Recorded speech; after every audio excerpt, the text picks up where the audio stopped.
Hello, hello, hello. How we living? We Hey, got yo. Flexo. We got XX Lover X. Hello, hello. Welcome, welcome, welcome. Keith, What up? how are you, my man? Today's the best day of my life, Ben. How you doing? Let's go. We got to keep that energy high because we're going to be talking about some negative stuff here, but we're going to try Hello, to hello. keep it as positive as we possibly can. I just heard myself there.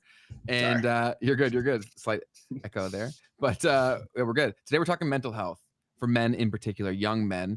And this is a really important subject that I think gets talked about a fair amount, but it's usually people that are not in it talking about it, Mm, right? Like it's the people who mm. there are some great voices out there, like Prof G is probably the biggest name in this, who's been a champion for pushing the voice of young men, but he's an older, rich white guy. Like I don't feel like he is actually living the experiences, and even the people that he could be talking to. Like if you can get in front of Prof G, you don't live a normal life. Big facts. So He'd have to go well out of his way to find the people that he's so often talking about, which it's not exactly. that he doesn't, but 100%. It's just different, right? It's so far removed. And so our goal with this is to try to go through the problems at large, not to point fingers at anyone, just to try to understand where we came from and to hopefully, if you're a young man struggling with mental health, give you some tools, some resources to try to improve your situation, because that's really ultimately what it's all about. Where do you think we should start, Keith? yeah, man. I mean, the cool thing is that Ben, I know you're gonna have some really cool reasons for like why you think that this is happening. Mm-hmm. But I think maybe it makes sense to just start with some of the main issues that we feel like men are facing right now, young men in particular, Mm-hmm. and go through them one by one. What do you think? Yeah, we can do that. So, I mean, basically, the first thing that is very common right now is men are feeling kind of lonely. Okay, young men in particular are feeling super lonely, and it's not Mm-hmm. just feeling that way. There's a lot of data and statistics that will tell us that we're not forming relationships, even just friendships, the way that men or any human being, right, should. Yeah. And then also, obviously, you move on and you look at dating and romantic relationships are also lacking for young men at the moment. Um, yeah. Yeah. I think the good place to start is really the economic stuff, because I think all of Okay. these are very much interconnected. Because if you think of the spaces where men went to hang out before, like a lot of them cost money, right? And people are very, very broke. So then when there's a price tag to brotherhood and you have no money, you can no longer really participate. And we as men are really bad about keeping tabs with guys for the most part that we don't see. And so if you're not going for like a weekly meetup where you go and see these guys, like out of sight, out of mind is a very real thing for dudes, especially. Girls are so much better at this, where they'll text someone they haven't seen in a while. And so they have that a lot better than we do, which I think is one area where men really, really lack. And that's something that I like when I was the most depressed that I've ever been. I would always try to reach out to my friends more, right? How can older men like me help the younger men? We'll talk about that a lot, Kevin. We appreciate you having here. And we also want to play a role in that too, because I feel like, Keith, we have the unique opportunity where we're still in it. Like we still get what the guys are dealing with, but we've gotten out of some of it. So we also know the moves that you can play to try to improve the overall situation. But I do think a lot of it comes down to economics and then the byproduct off of that, right? Because I think that impacts dating. I think that impacts the companionship piece. I think that impacts how people see themselves, especially men. So I think it all ties from there. But if you want to go, I threw that No, at you. Where do you want to go next? no, I think that right there makes sense. So, also to address Kevin, one of the things that did come up in some of the research that I think we both were doing around what, especially Professor G, Scott Galloway, was saying is that there was just a stat that he threw out that I have also verified here around how there's this program in America called the Big Brothers and Big Sisters of America. Mm-hmm. And the data that we get from that is that consistently, approximately two-thirds, around 66% of the volunteers in this program are actually women, while about one-third of them, around 34%, are men. And this actually is a common trend across many Western countries in various types of volunteer work, with overall female volunteering rates generally higher than male rates. So hopefully that kind of gives us an idea of one thing that we can be looking at in general as how we as men can try to help our That's younger that's not brothers. surprising to me at all, though. I think there's two major forces that contribute to that. I think the first one is that Like if you as an adult man hang out with kids, like you're instantly labeled like a pedo, right? Which Yep. is so Yep. destructive to the culture because some of my best relationships when I was growing up were with like uncles or whoever that like took me under their wing and helped me go through stuff, right? And now if you try to do that, especially with someone you're not a family member with, like instantly you're labeled like, oh, why are you a creep? Why are you hanging out with kids? Like that's really destructive for one. And then two, I think that even the men that would be feel like they would be called to do that, we as men feel like we can only talk if we've done the thing. Right. And now we've Mm, defined the thing as like such a small criteria where you can really only be of benefit if you're in that top 1% of men. So then all these people that could be a great role model, though they won't go and sign up for that because they're like, who am I to help this kid? I'm a loser. right. This actually ties into some of the stuff that I think is really important to think about because I've heard one of these experts on this topic. He wrote a really cool book and it highlights a lot of these issues. Richard Reeves uh, and Jonathan Haidt, I think, is actually the one who did this one. And he said something around how like it's way harder for men to basically like be successful today compared to how it used to be. Absolutely. And like the thing is though, Ben, is like I kind of want to push back on the idea to an extent because what I think is actually happening, and this is my own anecdotal look at this, is that instead of thinking that like it's harder for men to be successful, I actually think that it's actually easier for men to be to actually like win.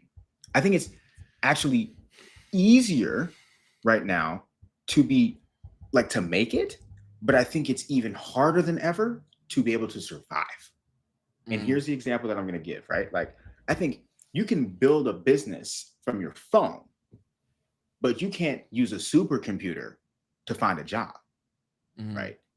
Um, so that's kind of what I feel like is a lot of what's happening. And the other side of this, and I'll shut up, is like do your thing. the men that we're looking at as like role models, like the reason men don't feel like they are role models is because what a role model used to be able to be is like the guy who just helped out in his community, Mhm. right? That was Whereas winning. now it's like, huh? That was winning before. Exactly. And like now it's like, no, no, no, no, no.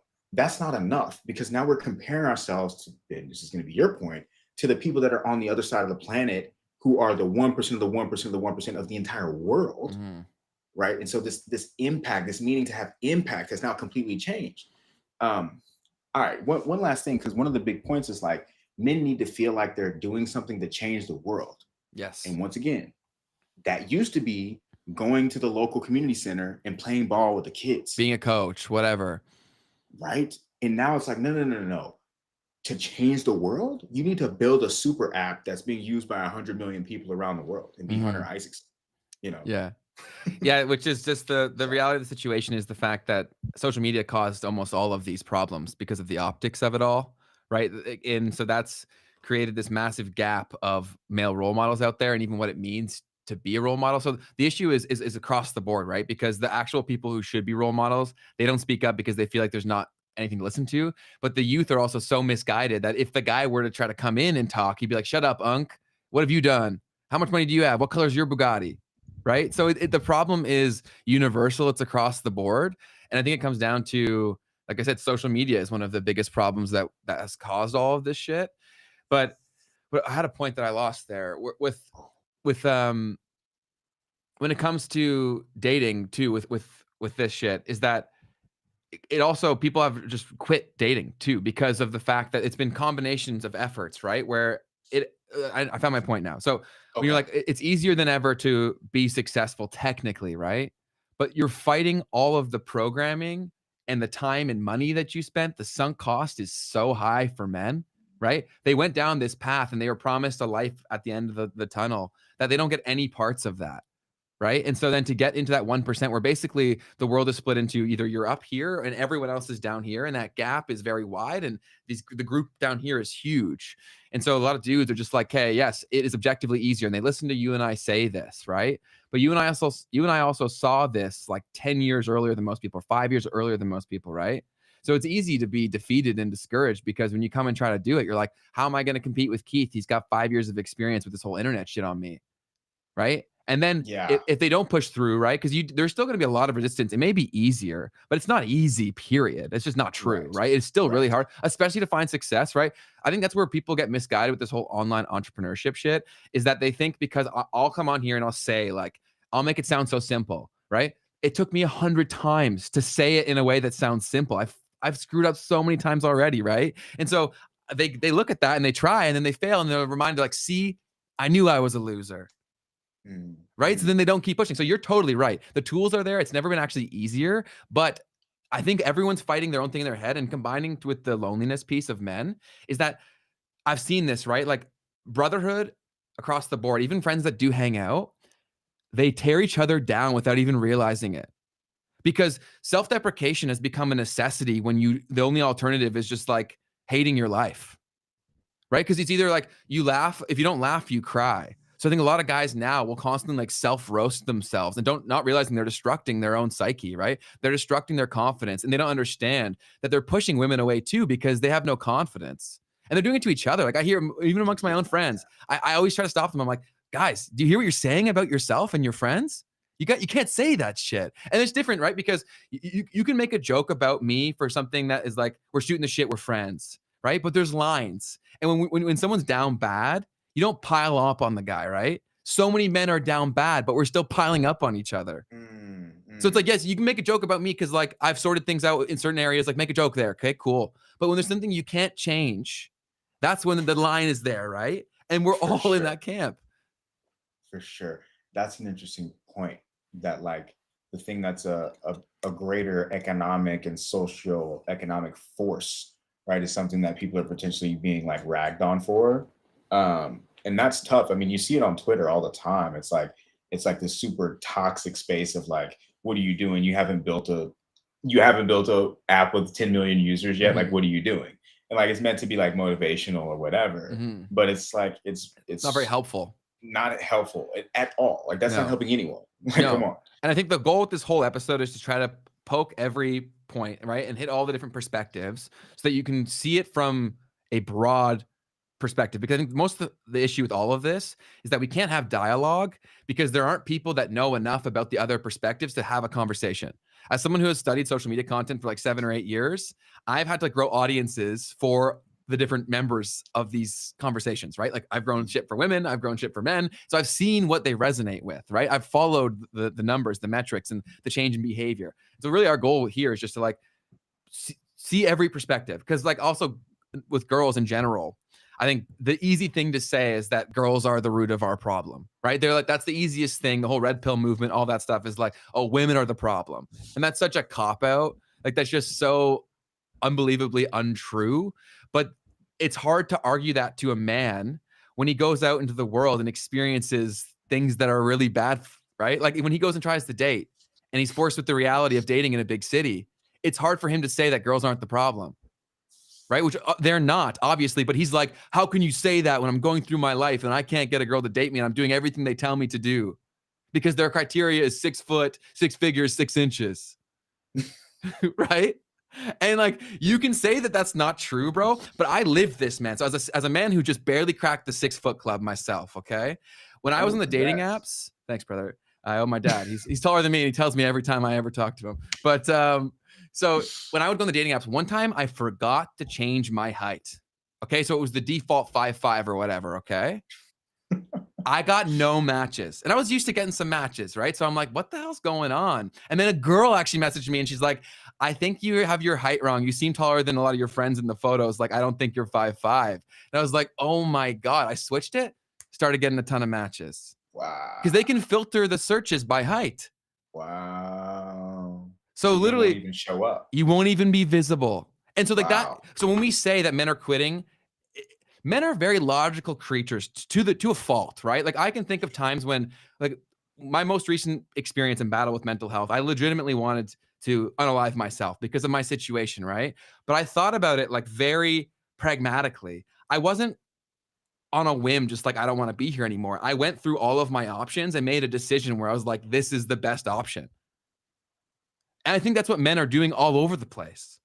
Is it's not like it's something that they're emotional or erratic about. They look at all of the cards on the table and they're like, I have none. Yeah. Yeah.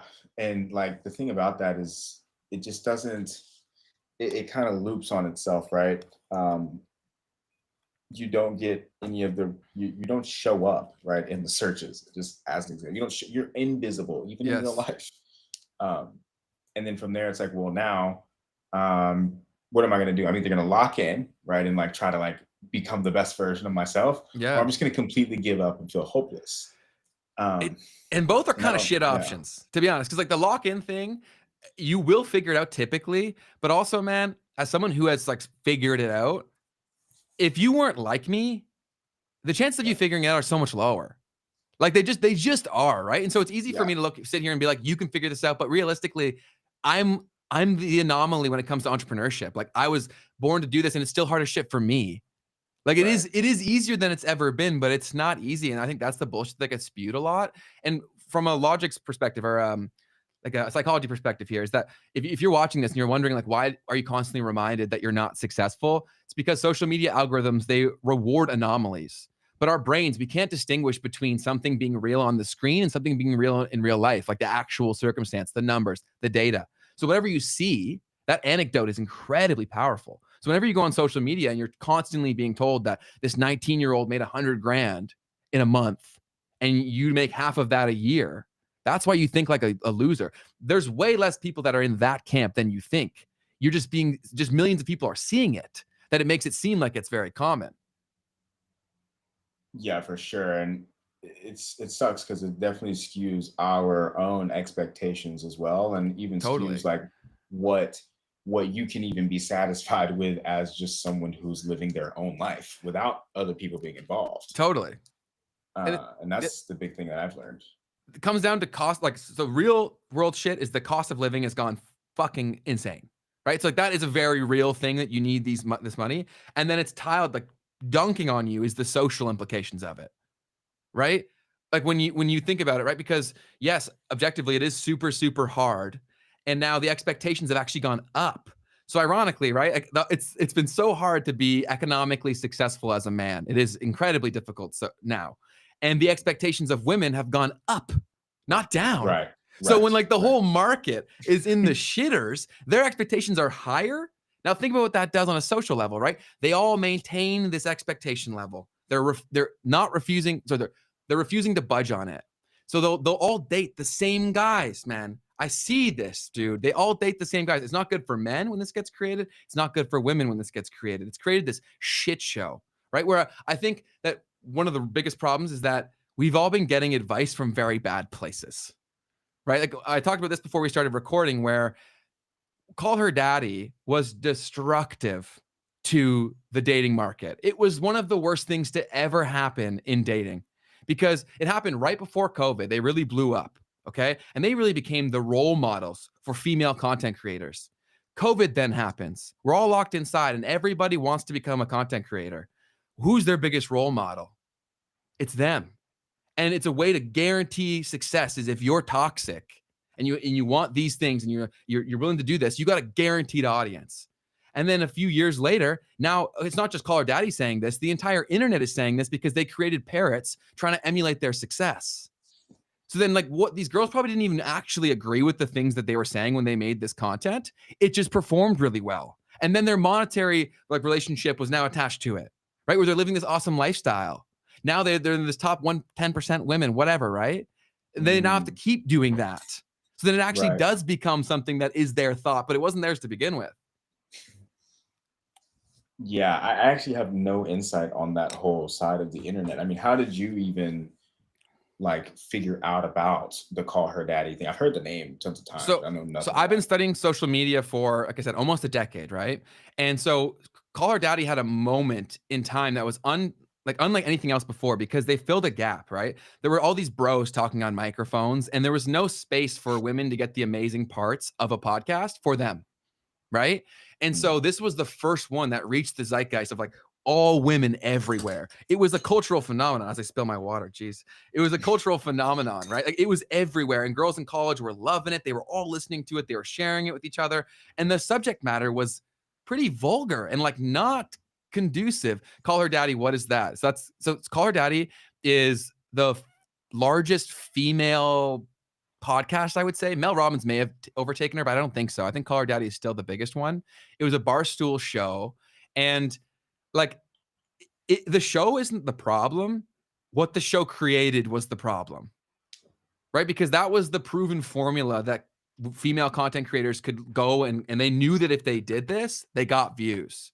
So then again, it's like, I don't even think most of them that were saying this shit actually believed it. But if enough people are saying it and saying it to each other, they all think they do, which creates a situation right now where there's a 6 figures, 6 feet, 6 inches, right? Like they only think that, they only actually care about that because they think their friend does. And case in point, right? Case in point, when back in the day when there wasn't social media, people would meet someone and they'd have this criteria in their head. They'd be like, I want a guy who's this tall, looks like this, makes this much money, right? But then they meet someone who doesn't meet any of that and they fall in love. That happened all the time because we love each other, but only when given the opportunity to see all of each other. When you have this criteria and you're eliminating 90% of the world, love can't happen. It's impossible. Yeah, and so that also plays into this idea of like what you're saying here is that what I think you're saying here is that like also everything's going online, Yes. right? And Prof G also talked about like he said something around like 1/3 of all of the relationships that usually come together actually at the workplace. Yes. Right? Like that's actually a kind of how relationships come together, even though that's not what we like to hear. Totally. Right? Well, that only That's makes what sense. happens. That makes sense though, right? Because guys, we're idiots, right? And so at first, we often don't make a good first impression. We Yeah. typically don't, right? You have to learn this skill over time. And unfortunately, there's not many places that are teaching you this shit of how to be respectful, how to be kind, how to make a good first impression. And so in the workplace, you can screw up and they can't go anywhere, right? So eventually you can become endearing when you spend enough time together. But now it's instantly like the whole ick thing we have written down here too, right? Where we live in the age of the icks, where everything is a problem. We actually should have pulled up some of those videos that we were talking about before, where there's whole pages that are dedicated to icks, where there's like a running note of like, I can't do this if I want a girlfriend. And there's like thousands and thousands of results from girls across the internet saying, this gives me the ick, or this is something that I wouldn't date. And for anyone who's listening to this, ick is exactly that. It's a quality or an attribute or a trait that if someone does that, or even like an action, then that means they're no longer attractive. So if you give someone the ick, it means they no longer would be interested in you in a romantic way. And that's so absurdly prevalent. And that also stems from the whole Call Her Daddy stuff. Like that's really where this culture was created. Sorry, I was pulling up some ick videos. You're good. Did you find them? I think I found something that kind of maybe she'll break it down. I'm kind of scared to just play something that I don't know. That's true. Yeah. Because you never know what you're putting on there. But the whole ick thing is crazy. And the dating situation has been impacted so dramatically so from this.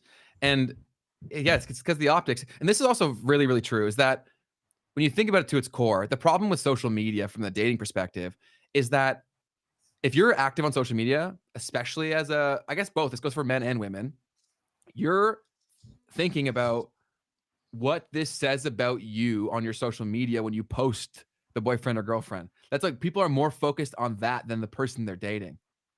How could you have good relationship outcomes?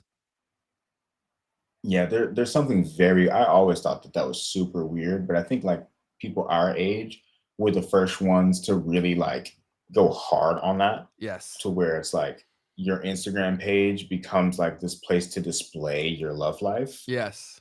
And I just found that there was definitely something psychological there that was really off in my Yes. eyes. It's weird. Because it's like I don't want, like, if I have a relationship and it's great, then I might not even want to share that with anyone. What good Um, comes from it?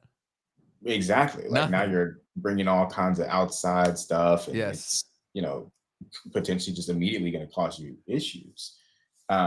And so, and I do think, I mean, for what I've understood, fact check me. I do feel like that's a female driven phenomenon, right? Of looking at like For the most part. the women really are the ones driving that thing. And even to the point to where like the idea is if you are a man and you're not posting You're being your shady. girlfriend, Yeah. right? There's something shady about that. Yeah. Right. If you're not posting your relationship there for everyone else to see, that means that you're not basically committing to the fact that this is someone that you're publicly dating. Mm-hmm. Right. Yes. I don't know. That's super weird. I think it's very, very odd. I think it's also the same sort of thing. It's more of the peer pressure, right? Because girls see their friends doing it. And so then they say like, oh, they don't even think about what it means to be in that relationship. They think about the attention that the one who's sharing this receives. Do you get what I'm saying? Like they don't actually want it because they want to do it with the relationship, like the person per se, for the most part. Mhm. It's because Mhm. they want the byproduct of this social attention from their peers. Right. Right. And the problem is when you talk about this shit, men and women both, they lie to themselves all the time. Yeah, I was gonna say, like, this is such a subconscious thing too that Yes. like people won't recognize that this is what's actually happening. And then yeah, like they'll try to consciously push back on it, but that's why. Why you're doing it. Yeah, I ask this exercise all the time. Ask the 7 layers of why, right? So start with the surface of the question, and then you'd be like, "Why is that? Why is that? Why is that? Why is that?" And usually at about layer 7, you get to the some semblance of the truth. And most people are stuck at 1, they've never even asked the question why. Well, usually it's the female side that loves to post to show you off. It depends on the women.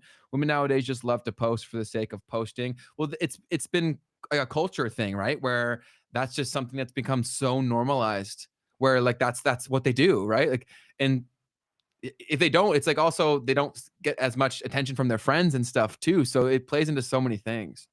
Yeah, and let's not leave out the fact that, a lot of people think that like that's the way to post to also like honestly make money too, right? They Like don't that's get another it. side of this. Yes. Yeah, So yeah. many people are getting horrible advice on how to become a creator. Actually, I know one person personally who she's trying to become a creator. And the things that she posts, I'm like, oh, you're listening to horrible advice here because it's all people who their business was selling shovels, right? There's a lot of people who out there are giving advice, but they're selling the shovels, not the actual gold. And so that creates a massive problem in general. But where should What we do you go mean by next? that? What do you mean by that? So I mean that it's like survivorship bias, right? Where there'll be someone who was an anomaly and they'll say, be like me. It's kind of the root of the whole call her daddy, why it was a problem, right? Is that to like, if you dissect everything that was said on that show, there's nothing inherently wrong with it. And even if it wasn't mass spread, it wouldn't even been an issue.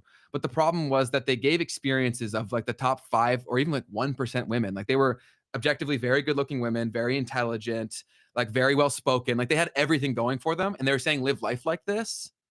And then everyone said, oh, I can live life like this. And look how the Yeah. market responded, right? Like obviously that's not real. Yeah, dude.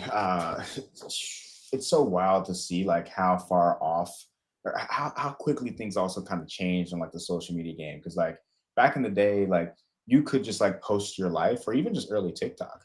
If you just posted your life, like I'm a girly in New York City, this is what my day in the life is like. Like people could actually blow up doing that kind of stuff. Mm-hmm. And now you got people trying to like copy that blueprint, but like that blueprint is 5 or whatever years Yes. old now. And now you kind of just look silly.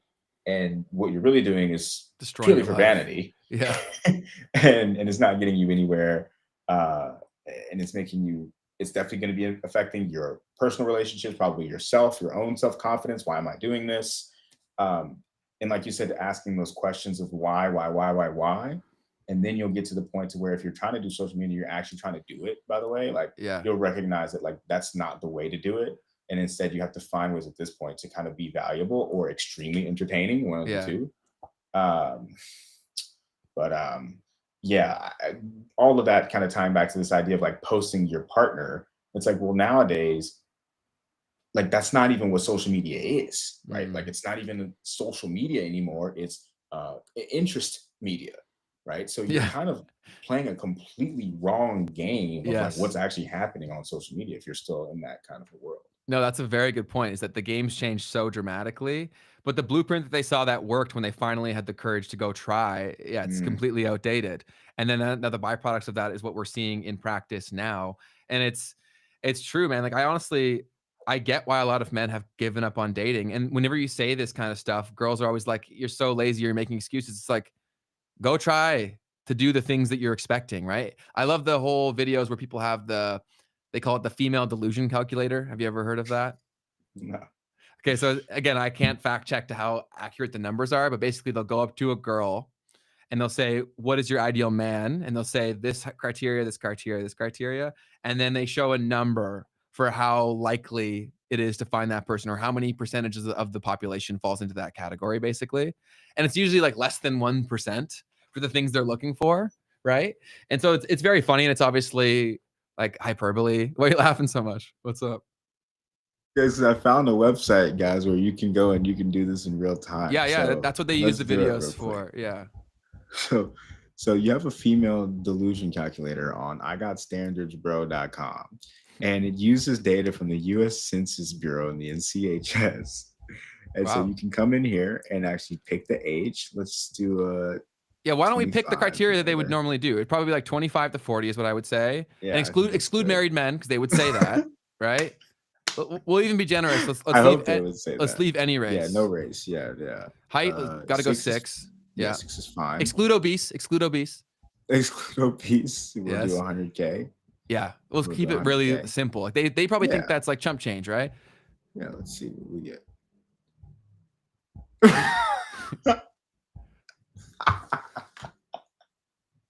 It's a 0.6% probability of just a person who exists within that criteria. That's crazy. Not that's gonna like you. Yes, that's another variable, Not that right? you're gonna like. Yeah. Just 0.6% of the data in the US. Yeah, and that's why as a man to solve this problem, right? So you got to understand where this is coming from. And obviously this is like over the top and all that stuff, but you got to understand the problem to try to figure out your own solution. And so I think the antidote to this is that you can't just jump to be making that kind of money that has become the expectation socially, but there's a lot to be said to being the guy that's working on something. There's so much to be said about that, where if you have ambition, you have the opportunity to create the wealth that people like. That means a lot. And honestly, if you can attract a girl who is actually attracted to you for having the ambition, it's highly likely that's actually a person you want to be with. Because the girls that are so obsessed with these super high quality dates, if you actually thought about it to its core, like any guy that would be willing to take you on a date like that means he does this all the time. And he doesn't care about you. Right? Like the irony is that they think this is a projection of me being a high value woman. I would say it's the opposite. Because you're going out with guys that clearly are dating many, many, many, many women. Fair. So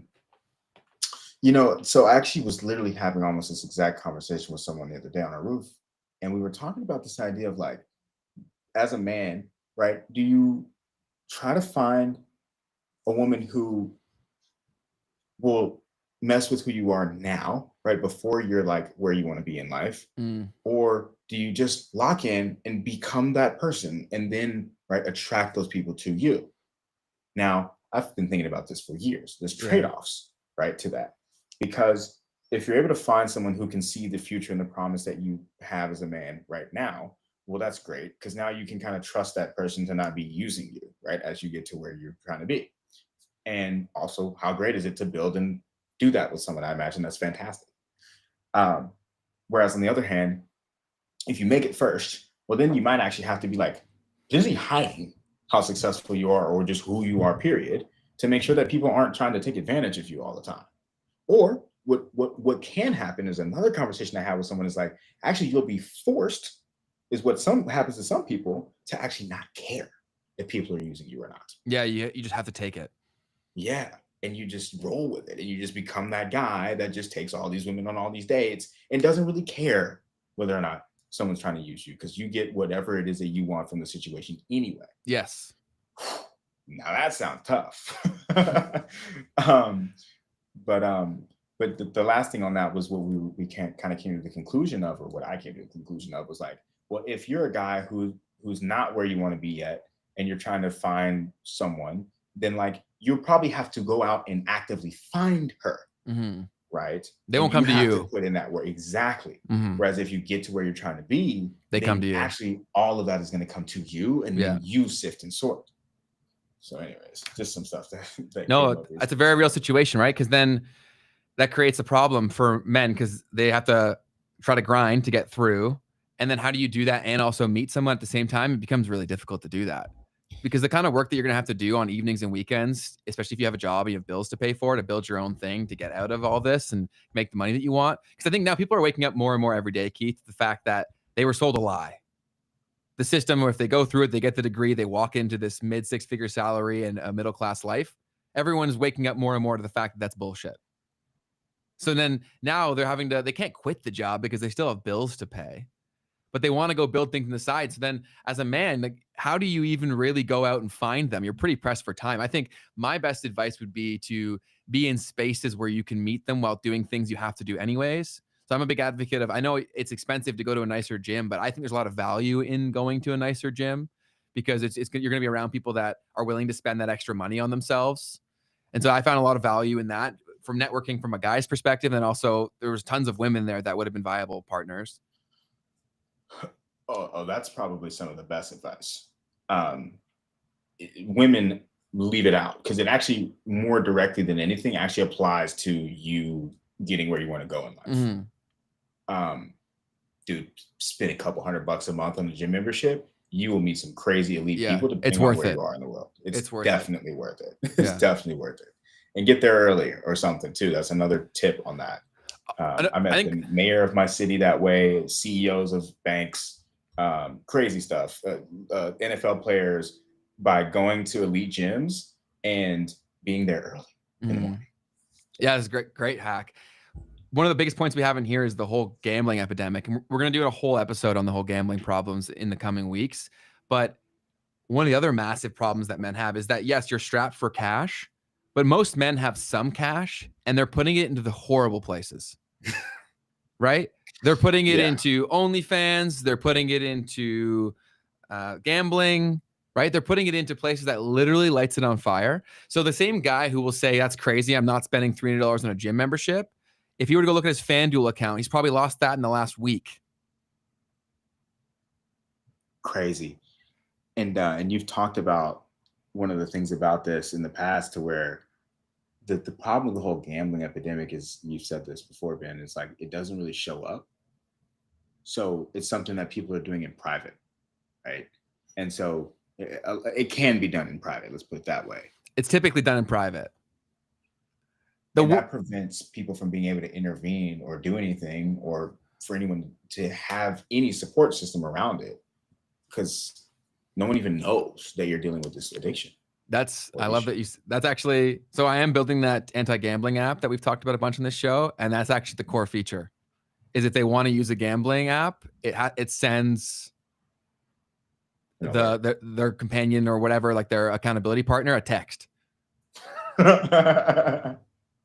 That's awesome. So the only people that will use that will realize they actually have a problem, but there's way more people that have a problem that haven't woken up to that reality yet. But it's a very, very serious issue. We can respond to some of these comments here because I think it's important to see them from all angles. So the elephant in the room is when a girl with social media, so someone who uses social media a lot, doesn't post about you and you wonder if you're enough for her to post about you. Yeah, it creates so many additional social games that are just so unnecessary and not constructive to building a relationship or getting to know someone. I think that's definitely something to think about. Having been born and raised in Barbados, moving to America in 2020 has been an eye-opener while going through a spiritual awakening to everything. Now I feel more lost than ever, which is crazy, I feel like. So are you saying the contrasting in terms of relationships from Barbados to America? Yeah, what are you seeing there? That would be super helpful for everyone to hear the anecdotes from that. Well, I think the problem with a lot of this is that a lot of, I'll get to Akin's question, we'll throw it back up in a second here, but I think that because social media became everywhere, the first wave of social media creators were all American. So then the American way of looking at certain problems infiltrated its way into so many pockets of the world. Right? So then it created the reality of that problem in different areas, and maybe have just been slightly delayed, but I think most of the world is now experiencing the same problems. But now let's get to Akin right here. So, okay, so my question is, how representative of real life is what we see on social media videos? We're only seeing what people post, but what percentage of the dating pool do they represent? A tiny, tiny, tiny fraction, right? And so then when that comes into play is that most men were screwed when it comes to dating apps and social media, because most dudes don't like taking pictures of themselves, for one, right? And now in the land of the ick, when you're getting micro-analyzed for pictures that you didn't even think about taking because you didn't realize you were going to be put up for interrogation from a few photos and some responses to some prompts, right? And then you end up getting roasted. I've watched women go through the dating app, and whenever I'm with someone that I know, I'll go through it and I'll stop them. I'll be like, why did you say no to this guy? And the reasons they give are crazy, Keith. Wow. Like some of them are just like so absurd. And I'm like, you wouldn't say this if you met this guy in person. So why are you letting this dictate how you do this? Scary. It's absurd, bro. I have a bunch of whenever I see girls using it, I'll always do because guys are not as bad with this, man. If we like 7 or 8 80% of what we see, we're swiping right.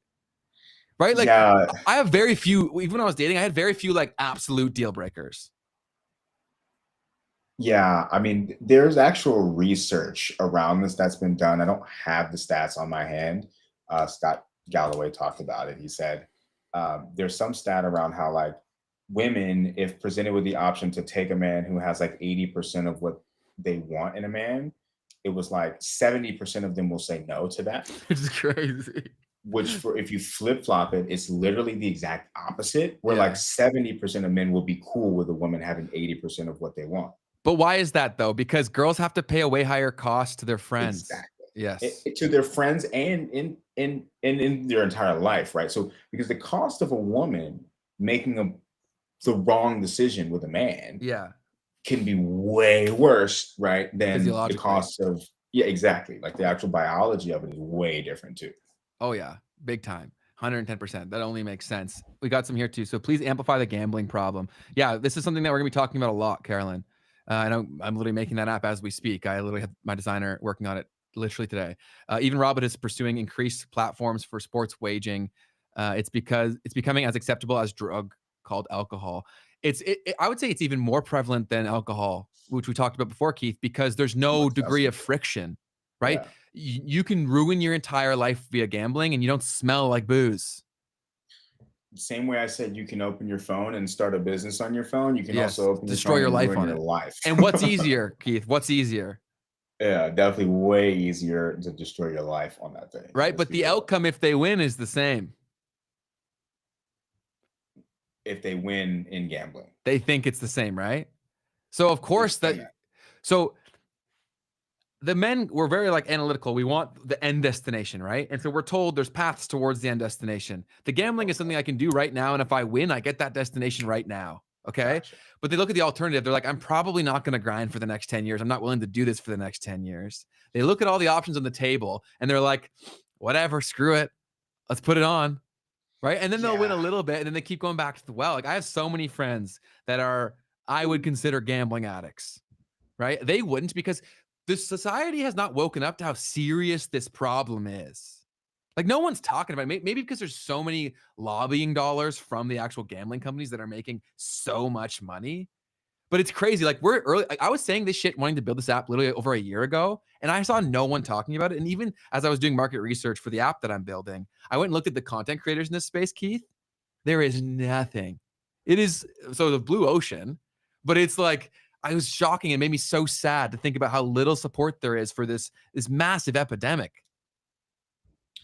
yeah. I mean, it's crazy. I mean, the thing is, it's only going in one direction, and it's going there rapidly. I mean, we just said last week how Kalshi is going to be on CNN.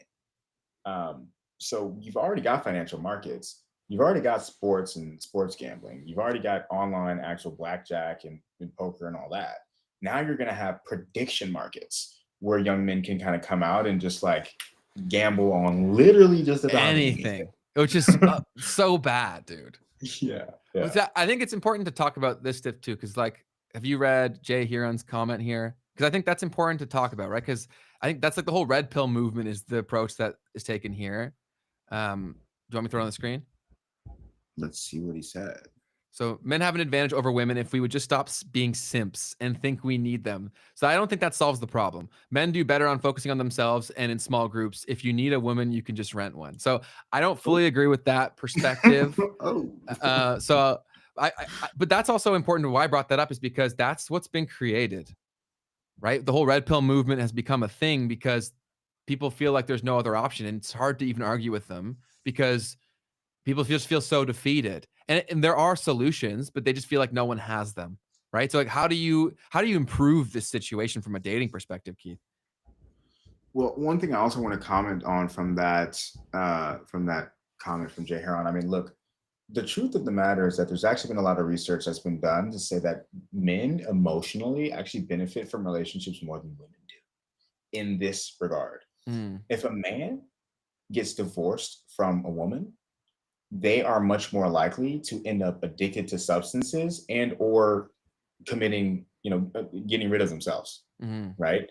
And so, um, in that regard, like men actually are a little bit more dependent emotionally on having a proper, good romantic relationship yeah. than potentially women are. And by the way, these are stats that I'm pulling out of the ether, but I know they are out there somewhere in the world. But just even just as a conversation topic of something to think about, like what Yeah. if that is the case? And then I think Then what? sorry, go ahead. Yeah, The logical thing that they would then say is, okay, where are the good women that will do that? Right? That's where they'll go next is like, oh, I'm not in that top 10%, so I can't participate. Right? I think for those guys, I think you just got to get off social media. Stop trying to win in a game that's rigged against you. Right? Like if yeah, you stay on social media and you stay consuming, yes, men and women need each other. I completely agree with that. The polarity of the two is really what keeps our whole world going. It makes it beautiful, right? So, but how do you beat this? You can't beat the whole system, so you refuse to play in some situations, right? There are still so many amazing women out there that want to meet a good guy too. Like they're fatigued by all this crap as well, but you have to go where they are. It's easier to find a girl on social media. It's easier to find a girl on a dating app. For sure it is. But it's yeah. also like you got to think about who's there and the experiences that they've had too. Exactly. And what does easier mean, right? What are you paying for when you're paying with potentially a lot of emotional pain and other stupid stuff that you don't have to Yes. deal with. Uh, Now, I know people have success with those apps and stuff, and I personally stay away from them just out of the practice of like, can you meet someone in real without life? them. Yeah, and like, is it possible? And I mean, I think the benefits that you get from that are 10 hundredfold.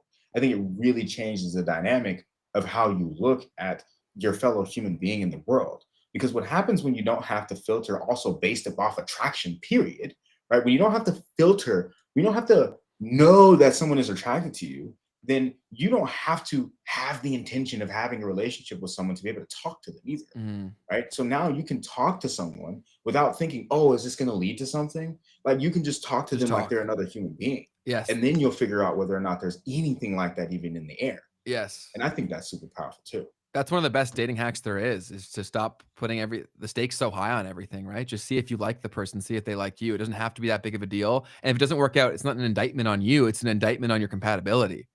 Right? Like a lot of guys Exactly. punish themselves over Mm. someone not liking them when one, it's like you may not have wanted them to like you in the first place. And two, you're playing a game of massive numbers. It's more likely they're not going to like you than they are. It doesn't mean that you're a shit person. It's just the wrong flavor. Like, do you cry about that people don't like your favorite ice cream flavor? No, you move on and you say, I like it.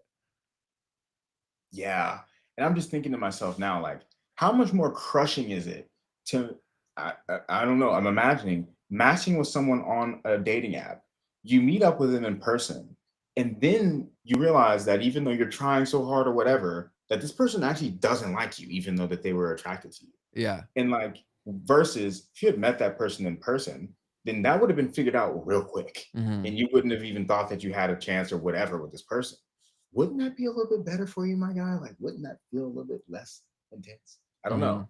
But I'm just thinking about that. Yeah. I think meeting people in the wild is definitely the way to do it. I just think that we've lost a lot of spaces where this would have happened naturally. And then the Yeah. expectations and behavior within them are also equally shit, right? Because like, let's say even the bar, right? When you used to go to the bar and you'd be able to be drunk, meet people, have a good time, right? People weren't on social media like they are now. Whereas if you screw up or you do something dumb, people are pulling out their phone instantly, right? So then now guys are also worried about that, and girls are worried about being dumb and it being a permanent thing. Like the stakes have just become so much higher to explore, and we're very imperfect beings. That's why you need to learn and do dumb shit to learn through it, right? So here's one from Drew. I've deleted my socials and occasionally use through Safari browser to make it less Love accessible. it. Super smart. I have so Yep. much more time to focus on side projects. I'm a software dev, never going back. Drew, that's Yeah. amazing. We talk Yeah. about that all the time. I think that's super, super important. I think, especially as men, get off social media because all you're going to see there is like hustle porn, where like, or actual porn, right? Like, there's nothing constructive on there for you, brother. Like, it's decent for sending some memes to your friends and shit, but I still think you should limit your time on there a lot. I even think we were talking about this yesterday with producer Kurt. Like, I think that playing video games is less destructive than spending time on social media, in my opinion. Like, especially if it's like a one where you can Yeah. talk with each other. because they Yeah. basically give each other therapy. Like I've had so many times where men will open up about things they would never have said to me in person, but through the buffer of the distraction of the game and the low stakes of not seeing my face is the only place they'll open up. And so then everyone else is on there in the world is saying, if you play video games, you're a loser. What the fuck else are we supposed to do? No wonder we're ending ourselves. What are you talking about? It's the only place we felt seen. Wow. Yeah. I was actually recently having this exact conversation with someone around how men need to have some other activity in order to bond with each other through. Mm-hmm. Um, is it because I was like I've never been like a huge sports person. I don't watch sports. I don't really play a whole lot of sports, and I also don't game. So do you think though that like why do all three of those things work I, as that way through which men can bond? I think we have this buffer that either is there innately as a man or has been groomed into us socially, but there's always this buffer of like you don't want to be soft, right? And friendship is kind of soft off the gate. And you're also worried about being seen as a loser, right? Like I'm always Mm, the guy who makes friends wherever I go because I don't care if the person doesn't like me. But a lot of guys, they've been beaten up so bad, they can't take another L, especially not from a guy. Do you know what I mean? They're like, "Fuck it, I can't do this, bro." And they're worried that people won't like them. So I think you don't really have time to think. I think there's opportunities for real world connection to take place through the mechanism of the game, right? Where you can show who you are through a game. You don't have to think, right? Let's say a guy really skates hard in the back check to like help you out in hockey. You can now make an assumption about that guy. You bond over that experience. So I think it like forces men to show things mm, about mm. themselves without having to use the tool of talking, which most people, most men especially, are not very good at. Something else that you brought up here is a couple of times is this concept of being like a loser. What do you think is like the psychology behind that, or like what does that mean to be a loser? I think more men than not think they're a loser right now.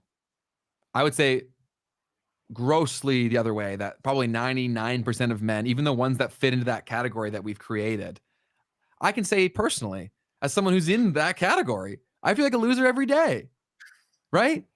Like that's it. And I'll catch myself. And even like business wise, my business will be making a day what we used to make a month, right? And I Mm. still feel like a freaking bum, Keith, Why right? is that, Ben? Why do you think that is? Because it's been beaten into our heads. I think part of it is the curse of ambition. Like I think you and I are just very entrepreneurial people, and so like that's gonna be part of it. I think some people have this within their genes. Like I've always anything I've ever touched, I've wanted to be the best more than most people want to be the best. Right? Some people just have that in general, and so I think you have Mhm. that coupled with the fact that every time you go on social media, you're reminded of everything you didn't do, right? Everything that you didn't become, everything you said you were gonna do but didn't. Right? So I think there's that, Right. and I think that's a big part of it. I would say that, like, I was dating in the dating market for, like, 3 years I was single, and I've had a girlfriend for the last year and a half or so, and it's definitely a lot less taxing on the brain when you don't have to date as a man today. Mm, It's mhm. so exhausting, man, because there's so many games that you gotta play, and then, like, oh, are you gonna do something wrong where they'll just, like, not text you anymore? Like, there's so much stupid shit, bro. I feel so bad for a lot of men out there. I really, really do, because here's me coming from a point of privilege where at least I get to go on the date, right? Whereas most men don't even get to be seen in the frickin' app in the first place. And then they're working so much that how do they go to these? So right here, someone shared that COVID killed third places. I totally agree with that. Are you familiar with the concept, Keith? Yeah, yeah, Okay. yeah, yeah. And I think that's incredibly true. Where do you go and hang out and actually have real conversations with people? That doesn't really exist anymore. Yeah, I mean, I guess COVID was the nail in the coffin, but I mean, Yes. there's something about social media that was already, I think, pushing us in that direction. Because the thing is, like, the third place, any third places, once you had Instagram, the third place was somewhere where you went to take pictures. Yeah, it You was to know, document the things you were doing, not it wasn't the thing you're doing. exactly, exactly. So it was already an issue. But yeah, I mean, COVID absolutely just took it to the whole next level. Um, this is another reason why I've decided to get myself outside of the states because I do think that that's also just something that, like, when I've traveled to other parts of the world, like, actually, it's very normal to see people just like hanging out at night in the streets. In fact, I was in Salvador Bahia last year, and this blew. I was like so blown away by this. I had met some friends through my host, and I went to their apartment. And there was this moment where I was leaving the apartment, and like one of their neighbors just had their door open, and it was like people like sitting on the couch, like hanging out, drinking some beer, sitting on the couch with their door open. Mm-hmm. And I was like, whoa, like I don't think I've experienced anything like that since university. Maybe you'll see stuff like that where people will have their like dorm room open, Yeah. and you can just come in and like say what's up and have a vibe. Yeah. And I was like, can we go hang out with them? Like, Well, Jay Huron has a good point here, right? Divide and conquer, right?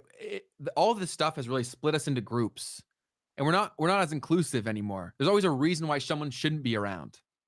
If you yeah, play that game, you'll always find a reason why someone shouldn't be around. It's not constructive. And I think Kevin here has a really good point, and I wanted to make sure to bring this up throughout the conversation. When I got clean and sober, learning that my daily peace/balance comes from my daily spiritual connection. So, in terms of things that you can do, I think a lot of men, they struggle really hard right now because they feel like they have no semblance of control over their situation. So the only antidote that you have for that besides making money is owning yourself. Meditation, mm, breath work, being okay with sitting in silence is a skill that so few men have, right? Because we go to the dopamine fixes, right? We go to gambling, we go to porn, we go to all these places where really, if you looked internally, you could solve most of these problems. I think that's a massive point. Um, when you can't control the outside, control the inside, Mhm. and I think people really sleep on that. There's Why is that, do you think? Why do people sleep on it, or what? Mhm. I think because people want to feel helpless.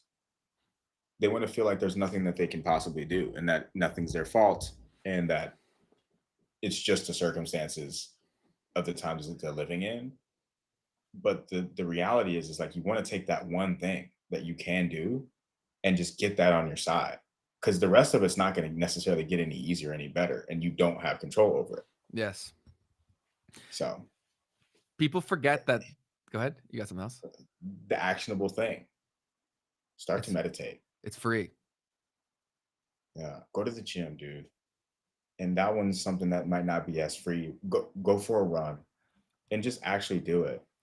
I also think entrepreneurship in a group or with 2 or 3 people is a really good idea, right? And it'll also tell you the quality of the character of the person that you think is your friend, right? Because you really don't know your friend until things aren't going well. And so you'll see, is this someone that I can live with? Is this someone worth having around for my life, right? As a friend. Because I genuinely believe that wholeheartedly. You do not know someone until you can't do something they want you to do. And in a business or building something together, you will find that out very quickly. And you'll see how someone responds to those situations. And you'll also see how you respond, right? Hmm. You can say just go do it by yourself. But I actually think from a learning perspective and learning the social skills, is better to do it with multiple people. My advice was different for people that were my age because I already had the social skills. But I think for everybody like 25 or younger, they probably should do it with co-founders because they also don't know how to interact with each other. Yeah, all of these things we're talking about, do them with other people. Yeah. Because the thing is that, like, for instance, I had this conversation with this guy the other day. He was like, "Oh yeah, dude, like let's go like run around together and like go see stuff." I'm like, dude, like I'm not gonna run around with you and go see stuff. Like I got stuff to do. And like the truth, and it hit me when I got home. I was like, dang, like the people that I am able to hang out with, there's two places where we're gonna meet up at. One of them is at the gym. The other one is at a co-working place where we can Mhm. both get work done at the same time together. So if you want to put yourself around people that you think are going to push you in the direction that you want to go in, or if you want to start a company with someone, you want to do this and that, find ways to go and be productive with these people. Because that also, we need community. All right. That's another thing that's like the whole red pill movement is it's stupid. It's stupid in the fact that you're telling people to go and lock themselves in a room where they're going to make themselves more depressed because they're not going to see the results that they need to see Mhm. within any sort of time frame that's realistic. And there's no support Right. system. And there's no support system at all whatsoever. And Mhm. then your parents are like, what are you doing in the basement, son? Like, what is going on? I lived it, man. It was sucked doing it by myself. Like you should, I think at this point you should do it with other people. And Kevin has this point to build off of what Keith said before. It's hard to look at ourselves honestly sometimes. I think it's incredibly difficult. I also think it's because people struggle understanding how their brain works and how when you think about something, you're assigning importance to it. And so people can't really grasp the fact that they're obsessed with the thing they hate and they're creating their own Mm, self-destruction, right? Because the thing that I always say is do you want to be right or do you want to get better? And most people are more concerned with being right than getting better, right? Because, and I've talked about this because I've actually tried to mentor some young men out there at my girlfriend's little brother, for case in point. And they say they want to help themselves, but they're more addicted to there being problems, right? Because they'll tell me 101 reasons why it can't work. And I'm like, Mhm. are you done? You're right. And here's the things I said that you can do. So when you go to that place and you gotta catch yourself doing this shit, because you will trick yourself so much that you're not doing it to yourself, but you freaking are. When you instantly go to obsessing over the problem, you are stuck. So Yeah. instead, like, I want you to train your brain. And I had to do this for a long period of time because I used to do this too, where whenever I think about something, I instantly shift from problem to solution. Because then you also become the guy who solves problems. And nothing will change your life like being that guy. My friends know that I'm that guy. The girls that I meet, they know that I'm that guy. Things become way easier and nothing really is a problem anymore because you're equipped for it. You're like, fuck it, let's go. I can solve this shit. Because you know it's another level in the game. Yeah, there's definitely levels to that too. I think I told the story once of like the kid who I used to do business with, e-commerce stuff with, where like he would go places and like just turn wherever he's at into a business opportunity. Mhm. um, um, like he would get to the point to where he was like, I don't have anywhere to stay. So what did he do? He went to like a hotel and like told them, hey, I'll do your social media if you give me a place to stay. Mhm. See, Just like that finesse the place to stay. that's an opportunity mindset, right? Yeah, But the problem is when you're not around the right people, when you that's say it. shit like that, they always say why it won't work Yep, yep. right And, away. and the thing that you were saying about like training your brain, like you're gonna have to actually do that because there's two problems that'll occur. One of them being you to really get that trained into your brain, you probably want to be around other people who do that already. Like that's Yes, something you really ideally. want to do. Yeah. But what happens is if you're that person, those people don't want to be around you, dude. Because I'm gonna know that that's what you're doing, and I'm Right like, dude, no, away. no, no, no, no, because I don't want that in my life. I've already come off of that. You know Bro, what I'm you're saying? you're Like, literally speaking different languages. yeah. It's crazy. When I meet the people that are like this, that have just become career victims, they don't understand the words that I'm saying because you can Mm, only take in information at the level mm, that you're at, right? So I'm saying everything they need to hear, but they're here and it's up here. They don't even hear it. mm, They literally don't even hear it, right? Because I give the same advice every single time. I've never met a young man who's struggling that didn't fix their problem from building something and documenting them building something. There's a guaranteed solution, right? But if I can give you a guaranteed solution and you'd rather not change that, then you're more addicted to the problem than you are solving it. right. And I think a lot Yeah. of men are very addicted to their problems. And it's also because their problems are fucking everywhere. Like it's not all their fault. But at the end of the day, it is your responsibility to deal with the cards you've been dealt. Yeah. And I think about like the reasons why people will kind of like stay in that place too. And it's a lot of times it's like people are so afraid to have to deal with the sunk cost of trying something and it not working. Yes. Right. And it's Crabs in just a like, bucket, dude. you have to try it. You have to just do stuff. Because like the thing about it is if you're ever going to be successful at any point in your life, you're still going to have to fail and do stuff. So you're just delaying the inevitable failure that you're going to have to go through. So how do they And start? I honestly still think it all starts with like the personal stuff. Because what's going to happen is you're just going to start running into people and they're going to inspire you and you're going to start seeing things that either they're doing that you want to do or you guys are going to start a business together or whatever. I Mhm. think it really starts with who you are because I do think like you were saying a little bit of the most powerful way is to actually have community of people. Ben, you didn't reach out to me. You wouldn't have even thought of me. You wouldn't have even known about me if I hadn't built up my YouTube channel a little Mhm. bit, right? But like you're the kind of person, right, who's going to take everything that I'm doing to a whole new level, right?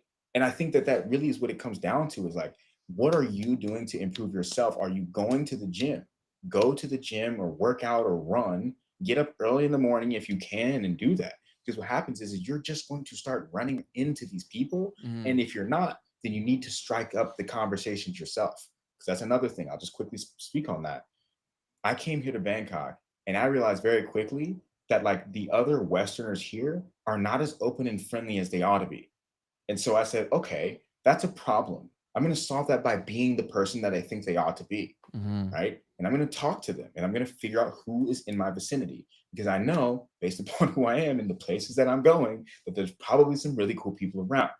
So, anyways, uh, when you're intentional about surrounding yourself with people that you know are going to be doing the things that you care about and want to do, I think that really alone can solve all of the problems, man.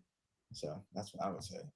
I love that, Keith. Yeah, you got to be the light that you want to see in the world. And I say that tongue in cheek at the end of episodes sometimes, but I mean that wholeheartedly is that you can only control yourself, which I think someone even said that in here. I think it might have been Jay Yeah. Huron, right? Hmm. You can only be responsible for yourself. And so that's the really perfect word for it too, is responsibility. I think everyone has become so good at pointing the finger. If we collectively started pointing the thumb, there'd be less fingers to point, right? Because the problems would be solved because we're Mm, manifesting the problems that we say that we hate because we're obsessed with them. That comes down to politics. That comes down to dating. That comes down to all of these things. They're really not that complicated. There goes Keith's camera. They're not that complicated. We just complicate them through all of this bullshit stuff and also the things that we can't see. Right? I think a lot of people don't realize the echo chambers that they're in.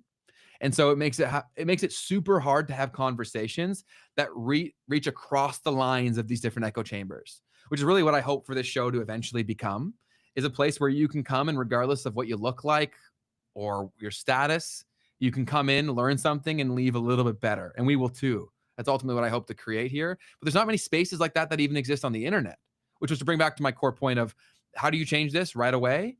You audit what you're consuming because you are what you consume, right? Just like if you ate candy all day, you'd expect to be fat and unhealthy. You're consuming the equivalent of candy on your phone every single day into your mind. Of course, your mind is trash. yeah. And so I always go to the physical thing of like going to the gym or go to the park or whatever.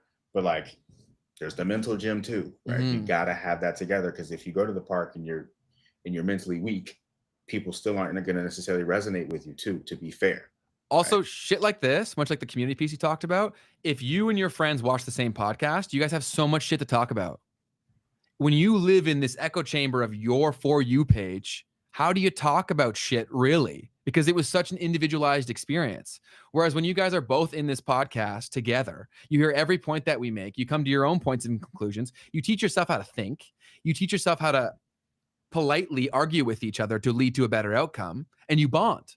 Like, why was sports such a big thing? You've asked about this before. It's because it's one of the few things that we all know we all saw, Mm, right? And so mhm. it's an opportunity where I can learn more about you as a person. I can connect with you Wow. more because I know that you saw it. We lost that when everything was pure distribution of interest-based media, where there's all these snapshots. Like even if I send my buddy a video, he will not have the same sort of reaction or experience that I did because it's not enough time, right? Whereas a podcast, like if someone listens to it for 3 hours, that's actually a shared experience. Me sharing a video with someone is so small in the grand scheme of how many other things I'm consuming. It's not really a shared experience. Mm, It's very different. that's an interesting thought. um, and the one example that'll always come to my mind is if someone ever does the deed of sending like a Joe Rogan podcast to the group, Mhm. right? It's like like that's 3 hours of commitment. Like, am I going to watch this? But when you do, you've now got weeks of conversation, right, that you can have with this person about the topics that were discussed in that video. And that just Mhm. has literally happened in our group chats. We go Totally. on that stuff for weeks. We'll go back and forth, like arguing and It's the bringing new best. stuff and supplement it right It's from the there. best, dude. Why do I love having this show? Is because I get to bounce shit off of all of you really smart people in the chat every single week. Like I didn't have that in my life really, right? And so I wanted to have that on a consistent basis. We're going to talk to Keith, producer Kurt in the back, always has really good ideas and points. Like that's what it's all about. But when you fall for the trap of these identity divisions, then you can't have conversations. And those are all a fugazi. Those are all bullshit and fake. And so we got to collectively break down those walls from being deliberate about where we put our time and how we treat other people as well. So here's one I wanted to speak on. So Mom Spaghettio said, because if you hate your job, then you resign. Then you have to look for another job, which could be risky. So you stick with your current job. It's not a problem obsession, but a risk prevention. Mm, I mm, don't agree with that. And I'll mm. say I don't agree with that because you're doing what we're saying you're doing without even realizing you're doing it, right? Because you're obsessing over the problem. You're obsessing over the fact that if I leave this job, I have to go get another one. It's going to be just like that. Why wouldn't I say, okay, I'll stick with this job, but build something on the side and be obsessed with the thing you're doing on the side? I literally did this. My job out of school, I did not want to be there whatsoever, but I did exactly what I had to do and built a system that I knew would eventually get me out of it. If you're just trading job you don't like for job you don't like, of course that's going to be a shitty situation. But the real solution is, how do I build my way out of this? And with the tools that are accessible, everybody can. Everybody can. You can build your way out. 110% you can. But I really appreciate you contributing that. That was awesome. And then Jay Heron says, super kind comment. I love you guys. Keep on keeping 100. You guys are an inspiration. Thank you. We appreciate you having here. It's always awesome having you here.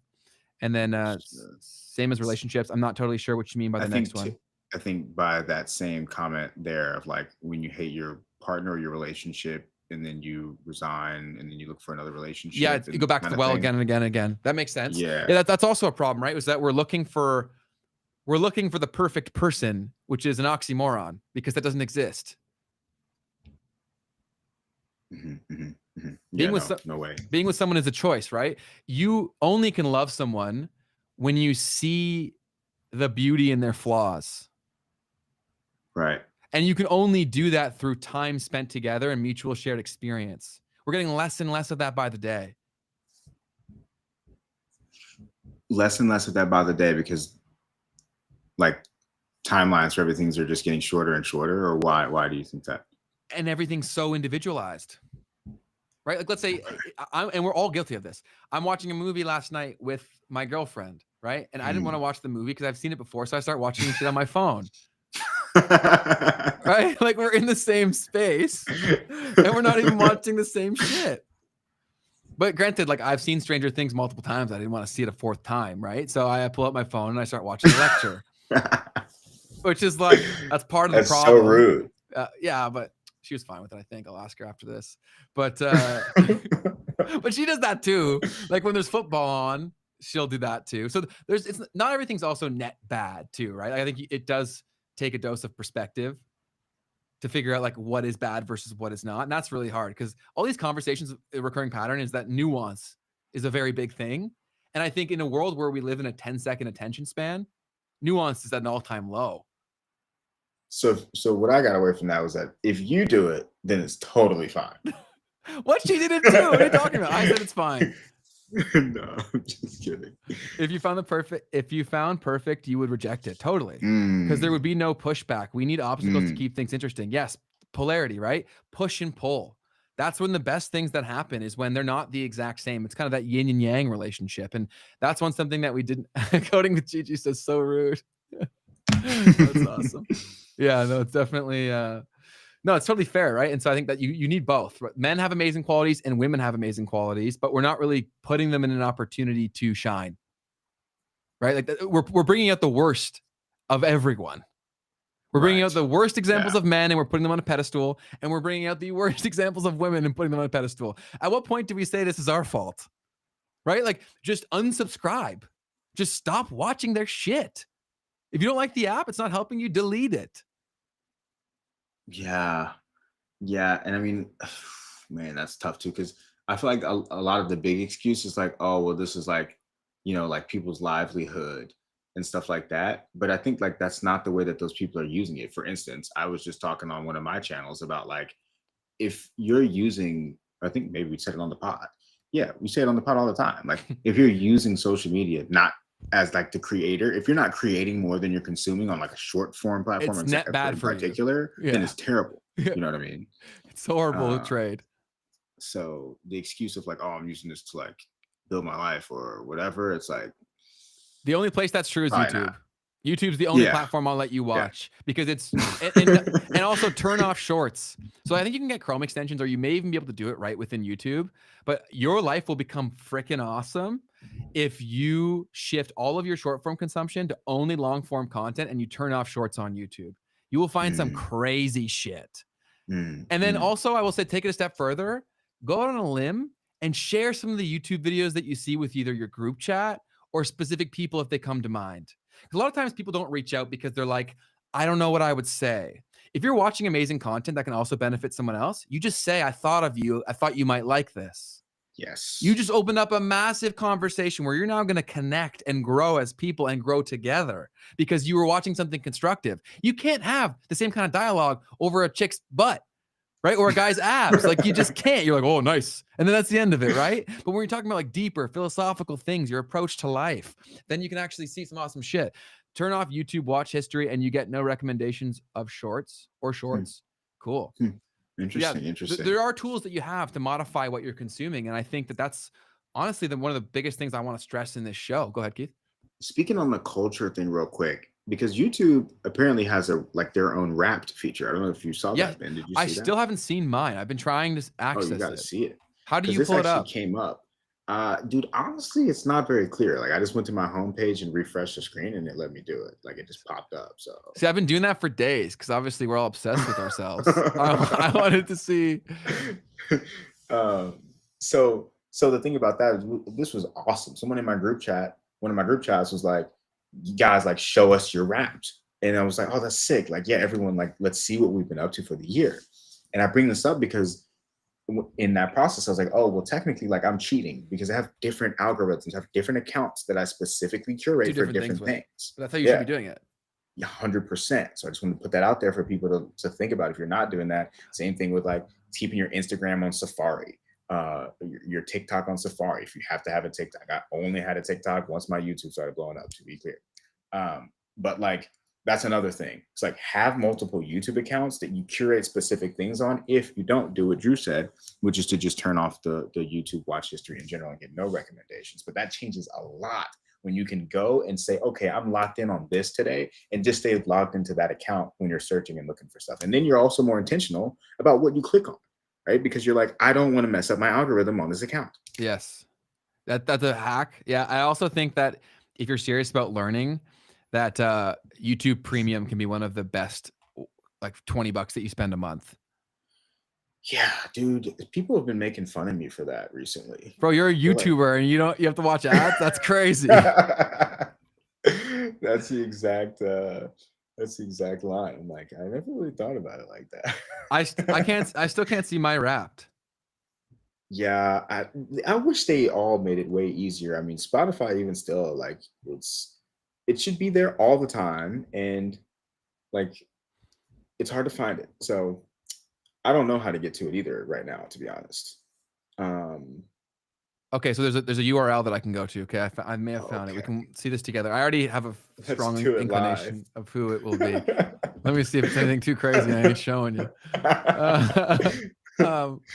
What the Yeah, heck? you might want to review it first, because honestly, the thing is that like everybody's definitely came out a lot differently than they thought. And what I think part of it is what we concluded in our group chat was that like we often will go to sleep With it watching on? stuff, You do and so that? therefore, yeah, Interesting. yeah.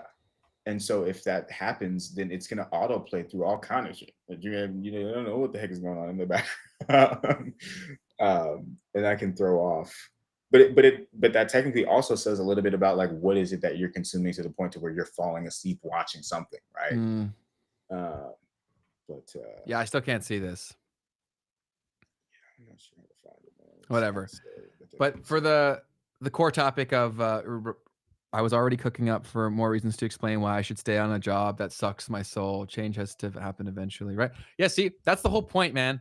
And like we're all guilty of this. I'm only saying this stuff because I've been that guy who was so good at making excuses. Whatever you do a lot, you get really good at. You do, and you don't even realize you're doing it.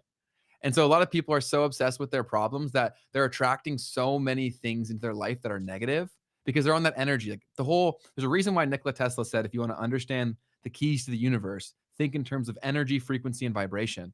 Like human beings, we are projecting those things outwardly, but it starts internally. And the feedback loop that I mention all the time is thought, belief, and action. And so if you want to change your beliefs and the actions that then give you the life that you want, you have to break here. You have to start with your thoughts. And people really don't think about that. They don't think about how they talk about themselves. They don't think about their default states. Have you audited like how you respond to certain situations? You'll see who you are. Most people have this image in their brain of how they see themselves, right? How they think they are, but then they have this different relationship with their subconscious of what's actually happening. And that's done through, you only really see that from your default states. Like when you're shown something, how do you respond to it? Do you instantly start seeing the negative? Like, am I like, oh, that guy's full of shit right away? Okay, Mm, then maybe you're the problem. Am I like, oh, I'm instantly seeing something negative about this girl? Okay, then that might be you are the problem.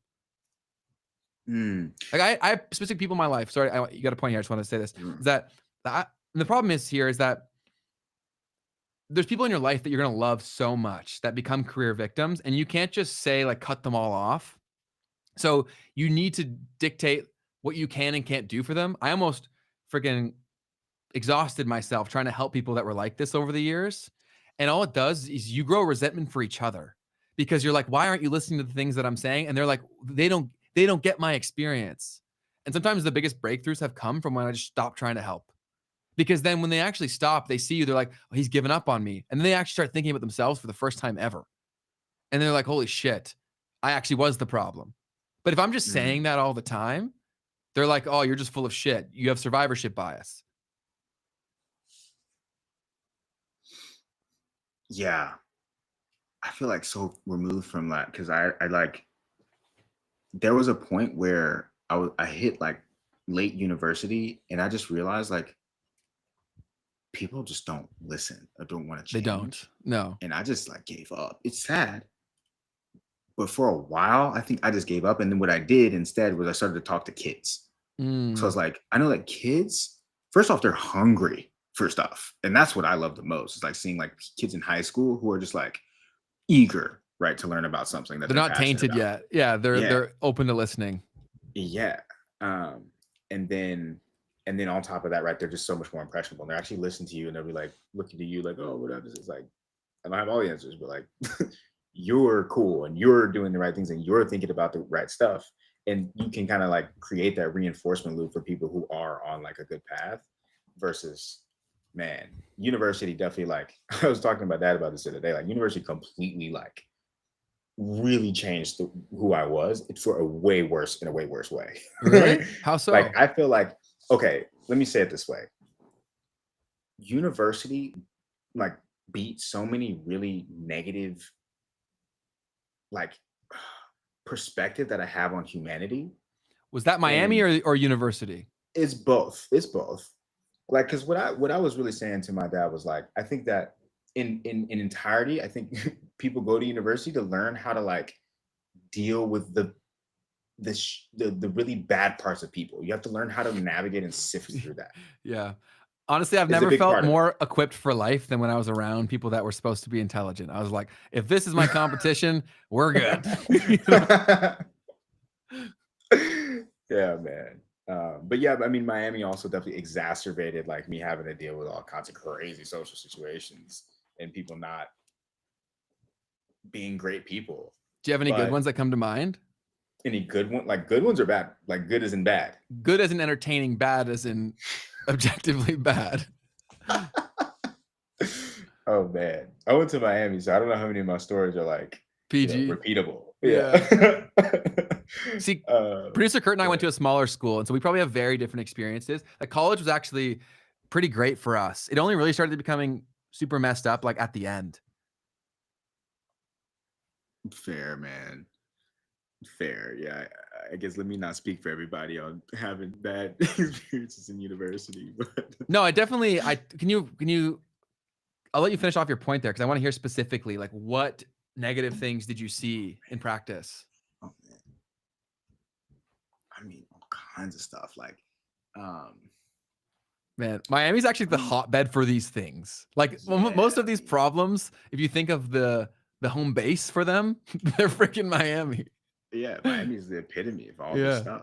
Literally. I mean, everyone's on social media going crazy. You've got literal, I mean, we've talked about this a lot, like in the OnlyFans episode. It's like 19-year-old girls being like called out to tables at Live for free, getting thousands and thousands of dollars dropped on them. And like you're a freshman and you're like, oh, I was gonna ask her on a date. Yeah, Like, good luck now, right? yeah, no chance. And And that's that's not just good for that. her either. Oh heck no. Oh no, no, no, no. I mean, dude, and those girls go through traumatic stuff Yes, by so much. going out and dealing with that. Completely. Because also the people that they're going around with them probably aren't really their friends either way, right? Because they're there No, for the dude. clout. The girls will throw each other under the bus. The guys will do crazy, unscrupulous things to these Just women. shit. Yes. And so yeah, like that was just natural, normal stuff. And so that's like, I'm sure those girls are going through, I know they are, they're going through crazy stuff at like as soon as they get to university, because they're first semester freshmen, and like that's what they're going through. And they're like, And then their whole oh, experience is now screwed. yeah.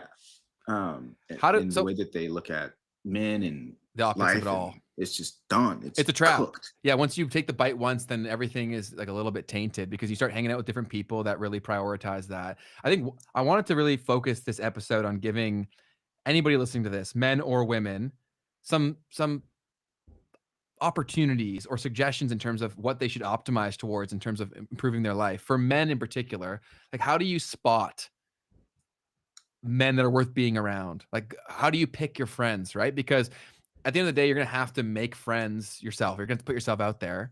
So how do you pick like who's worth a friend and who's not worth having as a friend? Why are you All right, laughing? I'm gonna go on a little bit of a tangent here. Please, all right? please hit me with But it. we'll come back. We'll come back. No, go. So, as I was thinking about this episode, I came up with this concept that I call the post-pastor theory. Okay, the post-pastor theory. And the concept is that because of the fact that the West in particular, especially, has gone so far away from religion, there's like this lack of a moral code, and it's hard to pick out like who to actually align ourselves and look up to. So before, it used to be the pastor or whoever was the religious leader in your community, or even maybe the government or whatever. But now, and I had this really cool conversation with this guy from, so he's from Pakistan, but he lived in China for 9 years. So he went there like super early, like late high school, early university. And he said that one day he was like asking some of the people in China, he was like, in his naivety, like, oh, what religion do you guys follow here? Right. And he's Muslim. And so he's just curious, trying to figure this out. And they were like, oh, we don't really do that here. And in particular, if I had to think of anything that is our religion, then the answer to that would be money. Mm-hmm. And I was like, oh, whoa, that's a crazy thought to think about. So you've got, I mean, and that's China, right? It's a huge country. So I'm not saying that that person represents everybody in China or speaks for China, but just to even think that there's a way of living in the world that's normalized, where the actual idol or the thing that everyone's looking up to is just money itself. And now when we think about that in the West, I 100% think that that's what happened in this online space because of all of these issues that we've just spent the last hour and a half talking about. Mm-hmm. And so what I think young men are getting wrong is that they're looking to the guy who's young and has money. Yeah. Like he's a role model. And it's like, dude, he doesn't have nothing figured out. He's a dickhead, man. He just got some money in his bank account, right? Like he convinced enough other idiots to fall for his scam. Like those aren't people who we should be looking up for. That's really the problem with the measuring stick being money. There's a million ways to make $1 million, and most of them aren't good. That's right. Right. So if the only benchmark is the net outcome of it, that's going to lead to anarchy.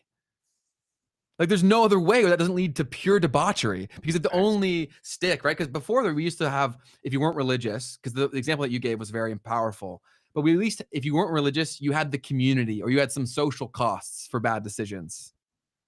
That doesn't exist anymore. It's also why dating's become such a shit show, is because they don't have to look you in the face. Yeah, right? Back in high school, someone couldn't cheat on you and be a horrible person because there were repercussions, right? Now they'll cheat on you and then just block you and move on. Crazy. That's some crazy behavior. Somebody does that to you, I'll pray for you, bro. It does happen though, all the time. But yeah, dude, I mean, that's a really good point.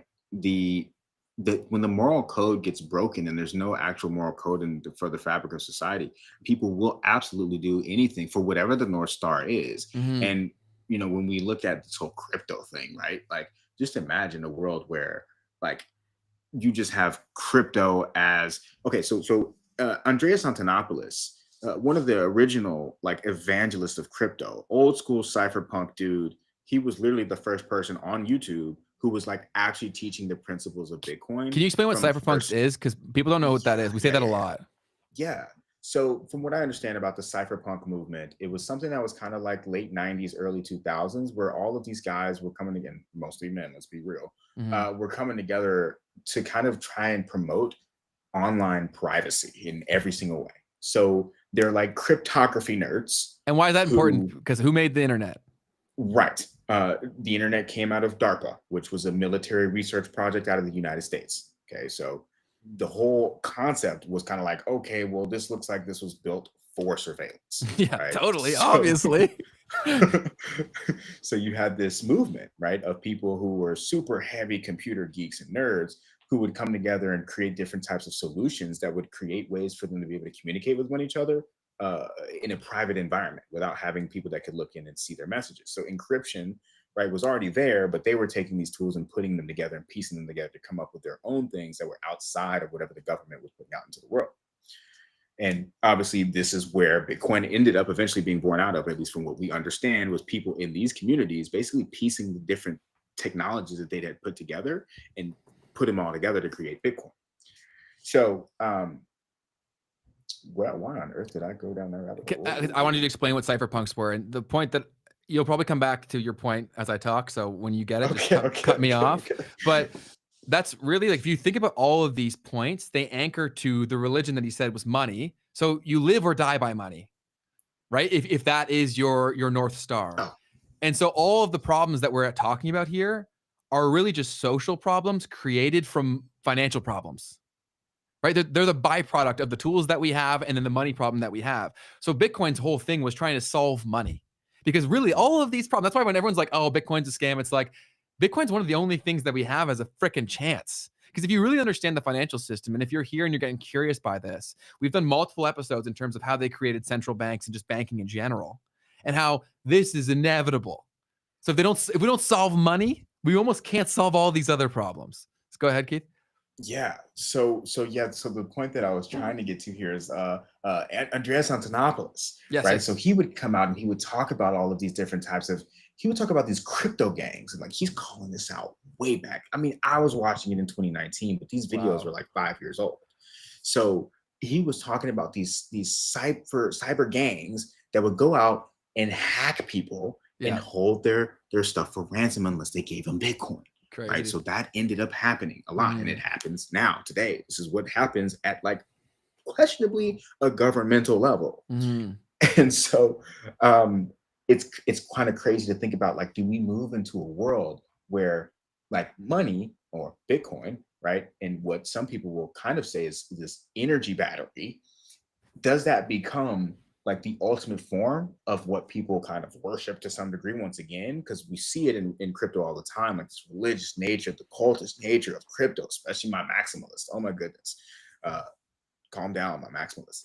But but that that kind of ethos, I think if we move into that, I think that could actually be the nail in the coffin to where like people will do anything to get your Bitcoin because what will happen is that Bitcoin, we understand, once you get it, you can't really take it back and no one's going to be able to force you to give it back either. Mhm. So if you've got like the way that I picture this, and this is because this actually kind of happened a little bit in Miami, you had like exotic dancers that would have like barcodes, like maybe not tattooed, That's but maybe just crazy. like stamped. Yeah. And I wasn't there for this. I saw it on social media to be clear, Okay.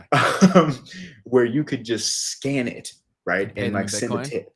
Yeah, and I'm like, oh my good, that is so dystopian to me It's crazy. because these dudes are drunk, they're on all kinds of crazy drugs, Mm. and Not they're being reversible. yeah, like, and you can't take that back, Yeah, like, on like bro. a credit card transaction, at least you can try to fight it. If it's something like a strip club, you're still gonna lose, but like you could at least try. Whereas now the Bitcoin's gone forever. But I think why we made this show, the anchor of it really being talking about crypto stuff, because these problems are byproducts of money problems. And I think that Mhm, I don't think Bitcoin is the solution to all of them, but I think Bitcoin is the only thing that will make people wake up to them in general. mhm, And mhm. then see that there are other options out there. Like, for example, the whole privacy piece. Cardano rolls out midnight, I think this week or next. That's going to be a massive, massive thing, right? Where now there are tools here where I think the core point that Keith was trying to make, right, was that crypto was really bred out of trying to solve these problems that most people didn't know existed. The people who were really part of the cypherpunk movement, they knew that this shit would happen. right? Like they could see the things that were going to happen if things just kept going the way that they would. So there's tools out there. And I think that's why collectively we're going to do everything we can to make people stop hating crypto when they don't understand what it is or why it was created in the first place. Because even Bitcoin, like I don't think that it's going to solve every problem, but I think there are things that can be built off or around it that can solve most. Yeah, and I mean the whole beauty of Bitcoin and the impact that it has in society is like we've got a whole generation of people who now care about system design. Yes, yes. And that's really the problem, right? Is that the system's been either perfectly designed or very imperfectly designed, depending on your perspective. Right, right. And so now everyone has an incentive to figure out how the monetary system works. And if you don't, then you lose, period. That's why And if Charles you Hoskinson's my do, guy, dude. you have a chance to win. Sorry, cut you off. My bad, my bad. No, and why? So what do you mean? Because from the beginning, that's the shit he's been talking about. Mm, Right? mm, So he was the only guy in crypto that wasn't trying to make a cult following off of strictly price go up. He was mm, trying to have the hard conversations. And the problem that he made is that he didn't work with someone like me to package them in a way that got people in the door. So he's mhm. screaming at no one basically because the people wouldn't listen to what he's saying. Right? Because much like we established with this conversation where people are so obsessed with the negatives that when you come down and try to speak at them, it's going in one ear and out the other, or speak to them even, right? Like have a conversation. They've already made up their mind. There's nothing that you or I could ever say or do that would convince them otherwise. And he spent so much time and effort and resources trying to convince them otherwise. And it's just been like such a debilitating thing for his psyche, in my opinion. Like it Mm. must be so tiring, right? But that's why I was so drawn to him. Was I was very easy for me to see. I was like, these are the only conversations we should be having, right? On like, how do we actually solve the core systems? It's cause and effect, right? Everyone always talks about the effect. They don't talk about the cause. Like, where is this actually coming from? And can you change Right. that? I think most people have just accepted that there's nothing we could do. They've Which just been is like, the this worst. is it. Yes. Yeah. Yeah, 100%. I mean, yeah, Charles is such an interesting just figure to continue to talk about and study here because he does talk about the things from a perspective of some like the thing like everyone should be listening to him, just period. Mhm. Right? Like just like the whole world, everyone in AI, everyone in blockchain, everyone in tech should just be like listening to the things that he has to say. But because he's crypto, People don't listen. people aren't gonna listen. Yeah, that's Right. why I've been tweeting at him like every freaking day, bro, being like, "Let me be your YouTube strategist. I can blow you up." But he just won't reply because he's so used to seeing hate and bots on there, right? So he doesn't even read his Right. Twitter Yeah. replies. And so I'm not being seen, and I'm like, dude, I could literally make you like somewhat famous pretty quickly here because he can touch on all the subjects. He's just not presenting it in a way where people would care, right? Like his title in his most recent video is, let's see here, thoughts on growth for Cardano in 2026, and the thumbnail looks like the worst math lesson ever. Like it looks really, really intimidating.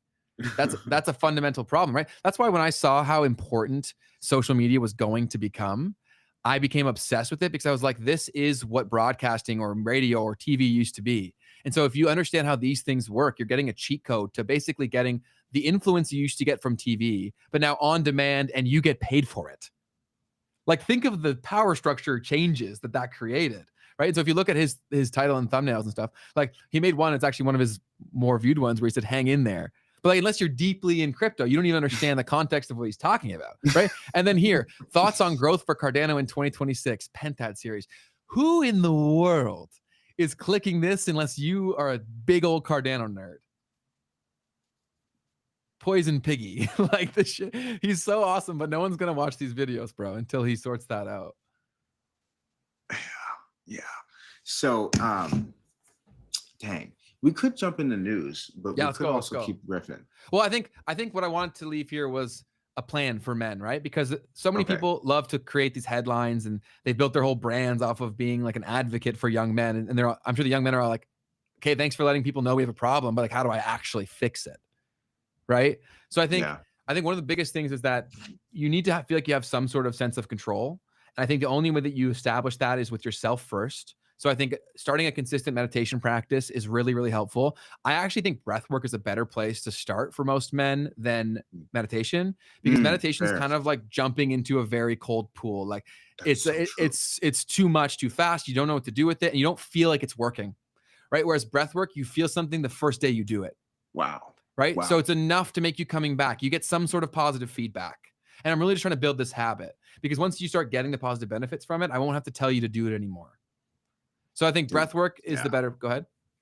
No, I was just gonna say, like, I actually didn't even start playing around with that until maybe a couple of years ago, maybe three, Mm-hmm. 4 years ago. And the thing about like breath work, and it's just like just controlling your breathing, Yeah. is It's that free. like Go do it for free. it's free, and your body physiologically responds to it. So you do actually immediately feel, Yes. right, the impacts of it. And then that opens Um, up your mind. it literally in real time. Yes. Look up breath work practices, look up Wim Hof, play around with some of that stuff. Don't hold your breath for any too long Yeah. periods of time. Please don't do that. But oh my goodness, that changes so much. It physiologically changes your whole body's response so fast. And I would So, do it every morning. I yes. need to get back. I literally did it before the show. So what I would say to everyone is go look up Wim Hof breathing. I'll comment on it. Here's what we'll do. This will be fun. So anybody who watches this today or in the future, go find my comment, and I'll know that you actually went and saw it by upvoting my comment. What should I make the comment on his video? So you just Google Wim Hof breathing technique. I watch this video literally every morning for the most part. It's 11 minutes long. It's called Guided Wim Hof Breathing from 6 years ago. I'm going to leave a comment. We'll do it from Memes and Markets. Okay, cool. And we'll say, what should we say? What should we make the comment? I want everyone here. My challenge for you, if you're a young man that's struggling, or if you anyone here, I want you to do breath work every morning for how long should we say? A month.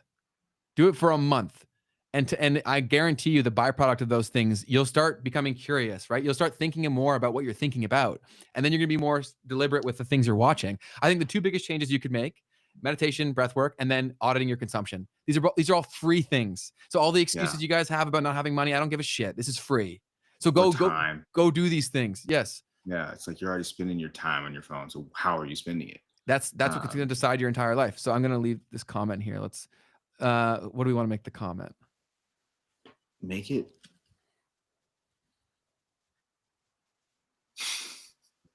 We're on the spot. No idea. It's like when you tell a comedian to be funny. We could say, did you do your breath work? Your breath work today? Something super corny like that. Yeah. And I'll do eyes emoji. So I want you, if you guys are seeing this later, to show that you're going to do it, I want you guys to keep each other accountable. So I want you to like this, and I want you to reply to the comment when you find it here. So Beams and Markets, I want you to reply to this. And I want you guys to keep each other accountable, right? Because the more that someone actually comes over here and does it, people need to see other people do it first, right? So go make your life better. And then in here, create a system of accountability. This video has become this for so many people, right? 25 days sober. Happy December, everyone. This is from 7 days ago, right? Wow. So for all of my Memes and Market viewers, Memes and Markets, we appreciate you. Go in here, reply to this, give it a try. Just tell us how you feel. That's awesome, dude. I want to comment on what Kevin said here. Go for it. He said, "There's nothing more attractive than a person who is present and available and leads with respect and care." Kevin, you're the man. I love that. And we need to make that loud. This is a little bit egotistical, but for my people out there, like, I actually think that what he just said, that concept, has actually been my hack to being like someone who is not super successful, not overly, like attractive, but still You're being handsome, able Keith. to Come on. stop, and still being able to like attract the people that I want in my life. Period. Just put it that way. Because like it's one of those things that a lot of people don't master. There's a lot of super successful people who have none of that, who have no presence. And like when it comes to the people that you really hopefully want to be around in your life, like just being able to really be there with someone, being able to show up for yourself is where that comes from, right? Is being there for you and being able to then connect with other people who are in that kind of a space. That changes so much about just everything in your life and the people who actually want to be around you. So I just wanted to tap on that. So good, man. And you ooze that, right? Like it's so, you can tell that you're a good person. That's why I reached out to you It's the day that I did, right? I could tell that. And there is an energy transfer whenever you're around people in person, it's stronger, but it also comes through video. And so until you Mm, sort your own shit out, it's a lot harder to attract more good things in people to you because you give out what you have internally. Right. And mm, so when I mm, really got to understand myself through like deep bouts of depression from my knee surgeries where I did not want to be here, I went to the depths of the depths of the depths. Right. And so I found these tools and resources out of necessity because if I didn't, I wouldn't be here. Right. And so I saw them in practice, the power that they have, and also the amazing things that can come from overcoming seemingly insurmountable things. You become a different person. You become someone that people want around. And you feel like you're invincible when you come through something that should have killed you, and then you just are so much more empathetic because when mm, you've gone to those depths, like you understand yourself at a different level where it gives you an appreciation for everyone you come across, right? Because like I don't really fear death anymore because I already wanted to die, right? That it's crazy. Like you don't need to be that dramatic about it, but for me, it was that dramatic. And I think that it comes down to really like you can complain about everything else, even the situation that I had. But I was doing the same things I'm saying to you guys here, right? When my knee was so bad, I was obsessing over how bad my knee was. I was becoming the mm, guy who has a bad knee, and I was mm, expecting to get better. How could I do that? It's impossible. Those are conflicting things. And so then what I shifted to was just obsession over gratitude of the fact that I can even breathe, that I have friends, that I have family, that I have a chance. And then when I became that was the focus, my knee got better. And the same is going to be true for all the problems we're discussing here, financial, relationship, whatever. If you obsess over them, you're assigning importance to them, you're growing them. Right? Like the only way you kill something is when you stop thinking about it. that's real, dude. It's uh, yeah, and meditation free. Actually, who was it here? Drew recommended an app. I've used this before. So I suggest the Waking Up app as well as the book by Sam Harris. Haven't read the book, but I do have the app. Also, huge pro tip here. This is some secret sauce. If you made it this far into the video, if you go in there and you subscribe to their lifetime or free plan or whatever, and then if you go to cancel it, they'll say like, "Are you canceling this because you can't afford it?" And they'll give it to you for free. oh wow. Yeah, so I found that out by accident. I was like, I'm like, fuck, I can't drop $500 on this app or whatever. So I'm like, oh, I'm gonna cancel because I had done it once. I actually bought it as a Christmas gift for like a few people, and they never used it. So I'm like, okay, I'm not gonna renew that one again. And then I was going to cancel, and they're like, are you doing this because you can't afford it? Like, we'll give it to you for free. And I'm like, bet. Wow. So yeah, Wow. definitely go take advantage of that. But unless you have anything else, do you want to get into the news, or do we give people enough tips to like actually make change? I think we did, man. I think we continued to sprinkle it without throughout the episode too, man. It's really just that stuff that starts with the core. Who are you, and and are you mastering yourself? Because like we've been saying, like the circumstances are really bad. I don't think it's necessarily going to get better. I think that if you're not someone who wants to go out and build a business, I think that's going to be really difficult for you to do anything other than just absolutely going hard on yourself. Yeah, go hard yourself. Uh, And then also, if you don't want to build a business, become friends with people who are, because they need yeah, people, right? And so yeah. maybe you're not the me or Keith who will like do the first thing, but you can come in and be super valuable for someone who's not a piece of shit, right? And then that will be awesome for everyone. That actually could very easily be the moat that normal people or everyone can build for themselves is just having high character. Mhm. I keep on dealing with this situation here. I'm not dealing with the situation, but I keep on running into this fact that so somebody introduced me to somebody all virtually. I met someone in person who introduced me to someone virtually, and I kept asking people about this guy because he's kind of popular as I've met other people, and they're like, yeah, like he's cool and everything, he's successful and everything, but like nah, Don't bro, trust like them. he's got something going on. Yeah. And that happened twice within a week. And I'm like, oof, that's tough on you, bro. Like now you have no moat. You've Mhm. got like some social media presence and people are going to continue to watch all your stuff. But people who are really like doing stuff in the background or They're whatever, hearing or who are things. looking to like, yeah, like this is what is actually going on with your reputation. So it's like, oh, snap. Uh, so, and that's two different lessons in one. These people online, bro, They're full of they be shit. on some crazy stuff, Yeah, they're dude. so full of shit, bro. They have such god complexes, man. Like they think they're the second coming, bro. Crazy.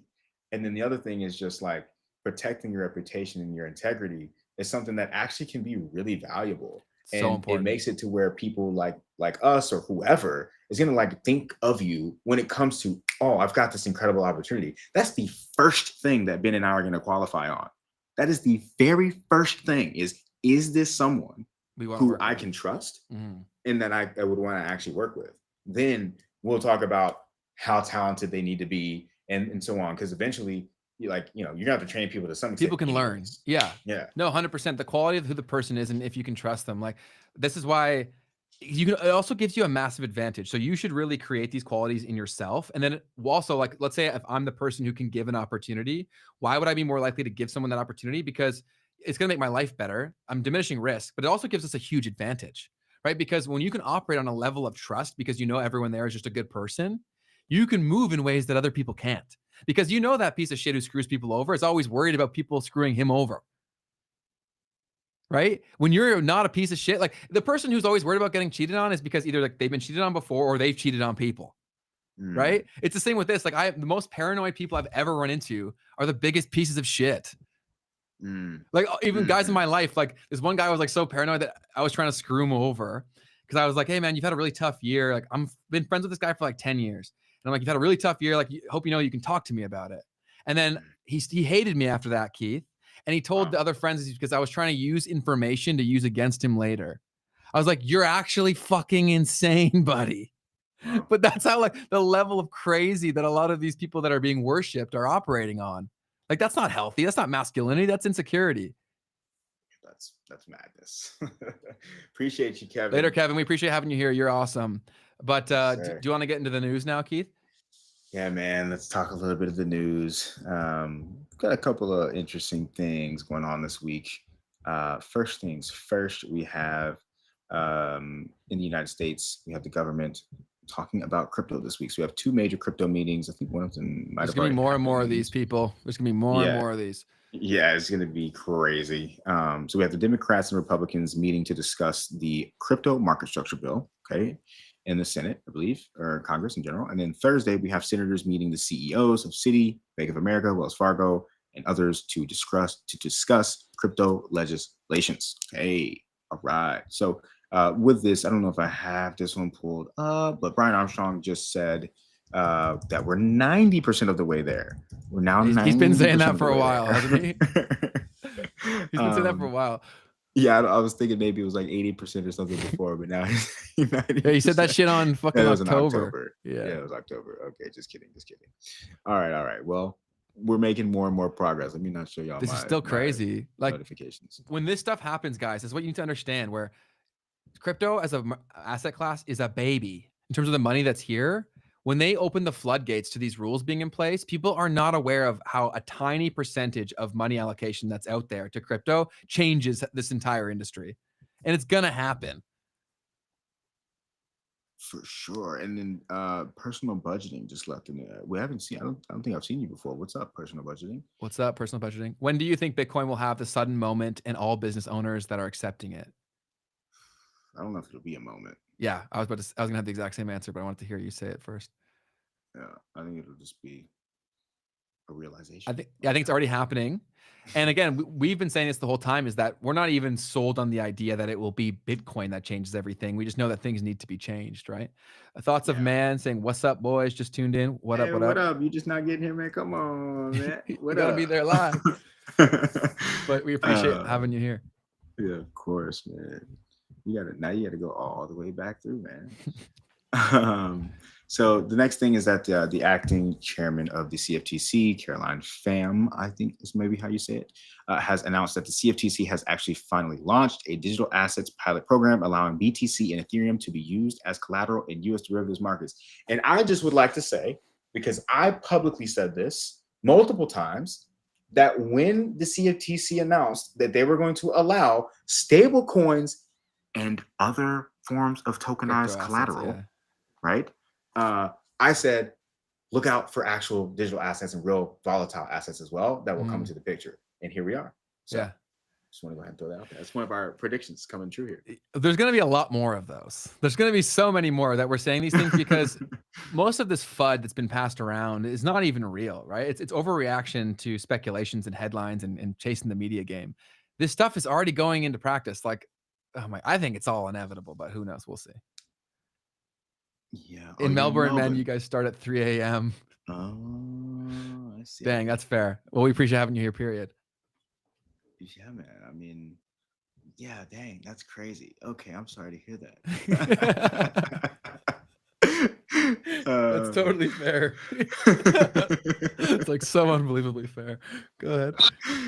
Major inflection point is all of the large banks in the United States have gone from not banking Bitcoin 12 months ago to, in the past 6 months, I have noted and been approached by BNY Mellon, by Wells Fargo, by Bank of America, by Charles Schwab, by JP Morgan, by Citi.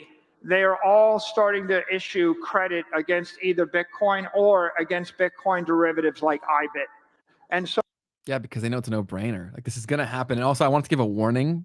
If you guys ever come across a live stream or a video that's going live and it's Michael Saylor going on there and he's talking about giving you free Bitcoin, that's a scam.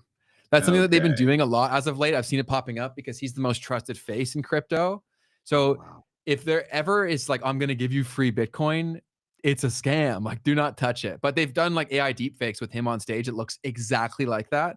They'll even like hack channels, and so that it'll have the verification badge, and then they'll go live and they'll change their name to like something that seems real, and so you'll think it's legit. I actually had my own friend who even knows a little bit about crypto sending me one of these deep fake live streams saying, is this legit?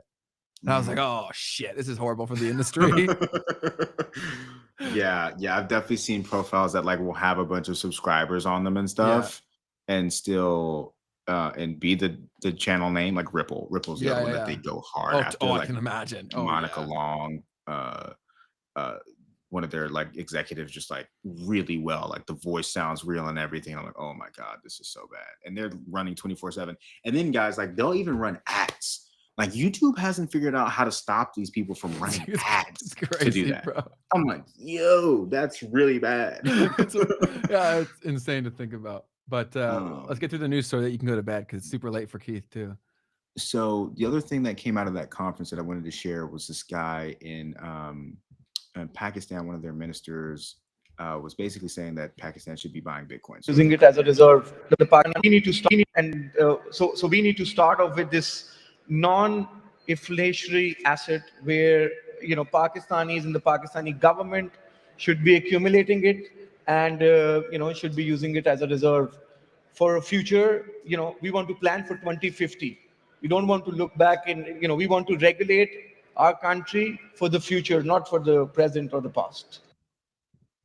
So it's not just banks, it's not just companies, it's nation states. Nations, okay, that are acquiring Bitcoin, and they're publicly telling you. So what that means is they probably already started acquiring. Okay. Yeah. If they're saying it out loud, they've been doing it for months or years. Another really cool comment that we got from Sundar Pichai, the CEO of Google. Go ahead. One thing I want to say is that, guys, like, the scam has been believing this stuff's a scam. You're always going to be the last person to know. Right? Like, that's the whole thing. By the time that the person who you will believe tells you, it's too late. So don't be like that person. Like, go get educated yourself. Because if you do that, none of the stuff we're saying sounds very crazy. Yeah. And it's like, the thing is that like a lot of us have been trained to just be skeptics. And it's like, you should be skeptical, but then you have to go out and like actually figure out what's going on. And look what they're doing. And the problem is this, it's like this time money's involved. Okay. The whole system. Like the whole money, like what money means is involved.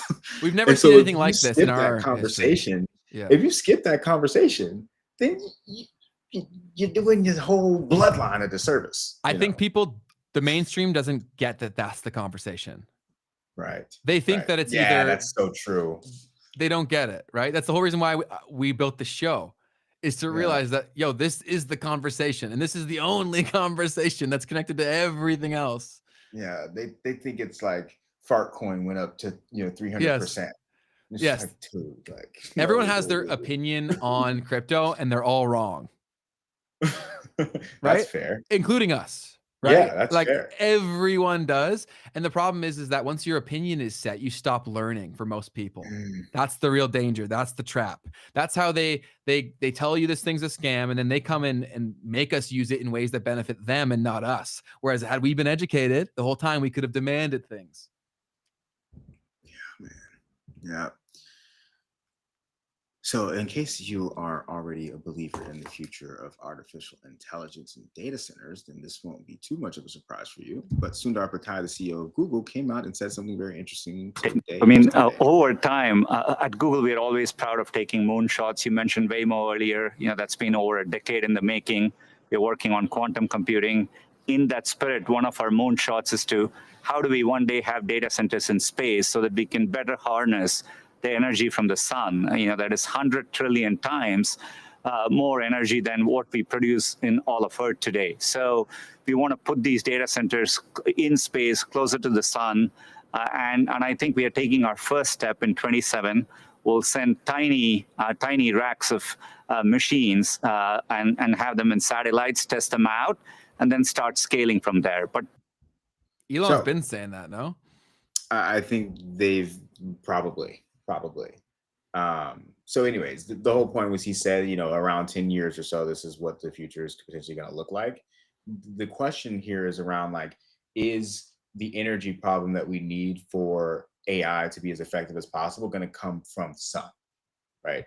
And if so, then does that change the dynamics of all of the investment that needs to be made on the ground here regarding nuclear facilities, which seems to be the only other way to actually make this happen?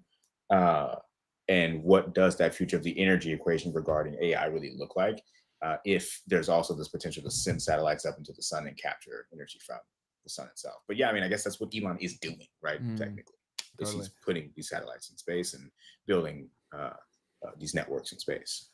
This is totally unrelated, Keith, but we totally forgot to talk about Prof G's specific opinions. We're gonna have to do another episode of this shit.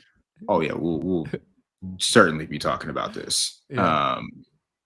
Over and over again. So last couple of things, I wanted to share that Coinbase and PNC just did a little bit of a partnership where they're partnering with Coinbase to offer direct Bitcoin trading for clients. And this is the first bank to market such an offering among the major US banks.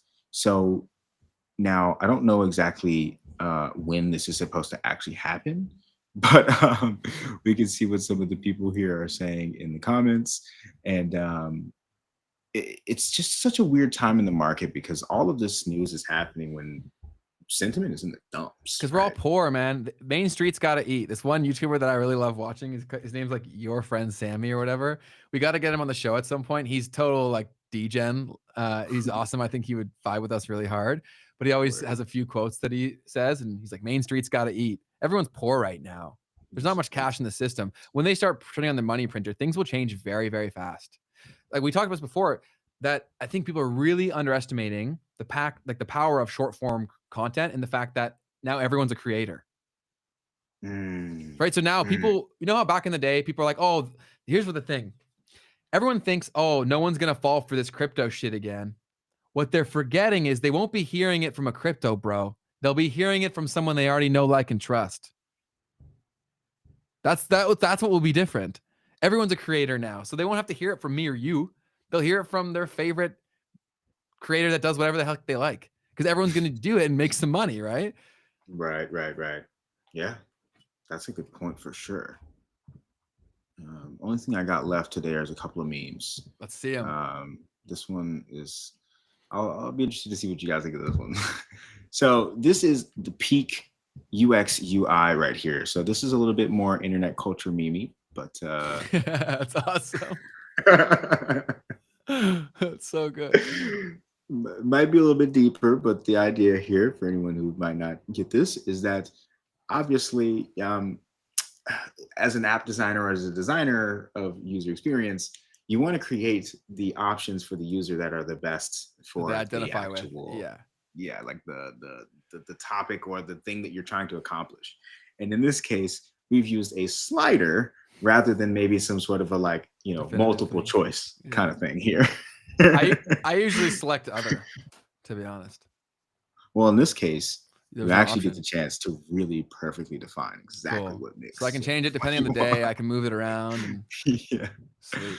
That's awesome. So the next one is crypto has a marketing problem. This guy says, okay, well then explain how gambling has become prediction markets. Gambling addict is now a trench warrior. Wire fraud via tokens is now just a normal dev. An Ishcoin trader is actually a liquid fund manager. A dollar is a stable coin. A key pair is a neobank, and a criminal is a key opinion leader, and a blog is a research paper. There you go. So he's made some really good points there. I think that's pretty good. I think that people will change their mind on all this stuff a lot faster than they think, because they'll be hearing it from places they never thought they'd hear it from. Right? How do you say this is a scam when every institution that you say isn't a scam is saying it's not? Yeah.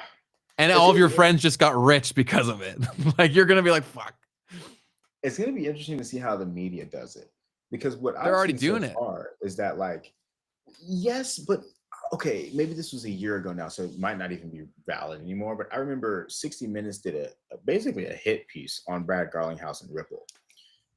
And this was like a huge moment for the whole Ripple XRP community, because like we're on 60 Minutes. Like, whoa, this is crazy. Brad Garlinghouse is literally on 60 Minutes.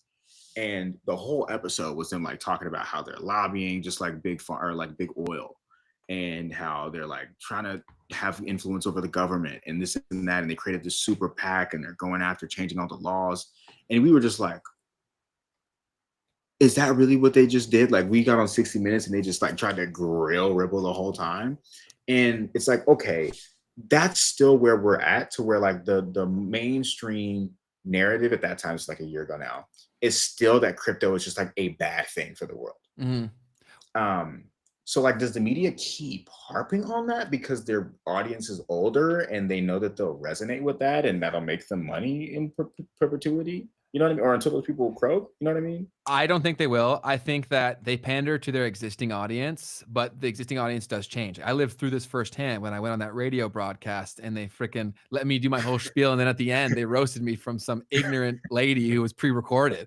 I was on I'm about to leave and they start playing this shit as they're like saying goodbye. And I'm like, hold up. Can I sit back down and respond to this bullshit? And they're like, no. So, but I think that all changes when there's too much money going the other direction, right? Like, I think that the money will just be too much where they'll all start saying positive things. That's a solid point, right? Like, once, I mean, but yeah, I guess like all the money, I guess once BlackRock, when there's like, when it's guaranteed cool money, exactly, right? Where there's no risk associated. Because when it comes from different mechanisms and different sources where they genuinely know there's no risk, or I'm not risking my identity from associating with this. That's also why I didn't start talking about crypto until this year. I've been in crypto for like 5+ years, but I never said anything about it publicly because I was waiting for all this shit to be figured out. You've been in crypto and media, right? So yes. This whole time, and you were just like, nah. I knew that it was not worth talking about it because I knew that the people who continued to talk about it, this really started in Clubhouse where this whole thing was created. And I was like, the guys who branded out themselves as this, I was like, they're way too early.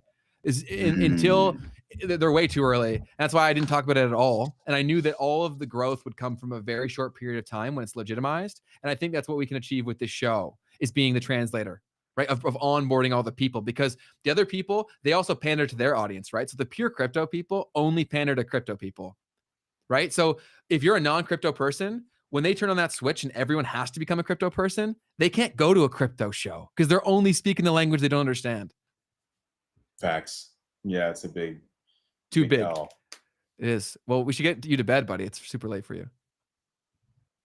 Jamin said something here. He said traditional finance clients still really value trust. When things go wrong, people want someone to hold accountable. Great point. And that goes for when things go right too. Yeah. That's one of the fundamental things about like blockchain crypto, at least as the system exists today, that would make things really hard. Because there is no fallback person or thing. And because of that, man, last conversation we were talking to Paul and I was trying to describe this idea of or concept of where like, well, what if there's a way for the Bitcoin and the crypto stuff to kind of actually get reintegrated into the traditional system? And since he's not here, until he comes back, I'll say out loud, like, that is actually what I predict is going to happen, is that actually we're going to kind of completely reverse the whole ethos of all this stuff. And it's actually just going to exist in a parallel with the rest of the traditional system. It'll just be called finance. so that when there are errors, there will be systems and mechanisms in place to roll stuff back. Okay, so just going ahead and putting that out there. You give me 10 years and I bet that's what this looks like. Yeah, and there are projects that are actively trying to solve those problems as well. And that's why there's a lot of projects that, in my opinion, are severely undervalued in crypto right now, because no one cares to be there until everyone does. And that's why it looks horrible when you look at price charts right now for a lot of these things. But if you actually understand what they're doing, who they're around, the conversations that are being had, the stakes of those conversations, you see that things are very mispriced. You know, amongst certain projects, obviously, most of it is garbage. But if you do your research, you'll see that some stuff is like life-changing mispriced. For sure, dude. I mean, we're living in a crazy time right now where what's happening with this technology is completely detached from the valuations that we see across the entire market, and even just the detachment from Bitcoin, period. Right. So assuming that you ever see any utility or like real valuations that actually make sense for any of these things that aren't Bitcoin, like we're living in a time where the opportunity that's available, it's crazy. There's no words. No, I know. We'll have episodes probably next year where we'll be like, see, look, we can flash back, but it's hard until people know what we know. I understand why they don't believe you. Yeah. Right. Yeah, it makes total sense. It's Everything crazy. It makes total sense. Right. Which is why we also say, don't listen to us, because how we're going to say it won't mean the same things to you. You got to go do your own research and then come to the same conclusions or your own conclusions that we did. Right. But do we have anything else in the chat that y'all want to talk about? Or otherwise, let's let Keith get to sleep here because it's super late for him. What up, chat? What up, chat? Say what up. We've got some great questions and contributions today. We appreciate all you guys tuning in. We have some of the smartest viewers I've ever come across. And I've been making content for 8-ish years at this point.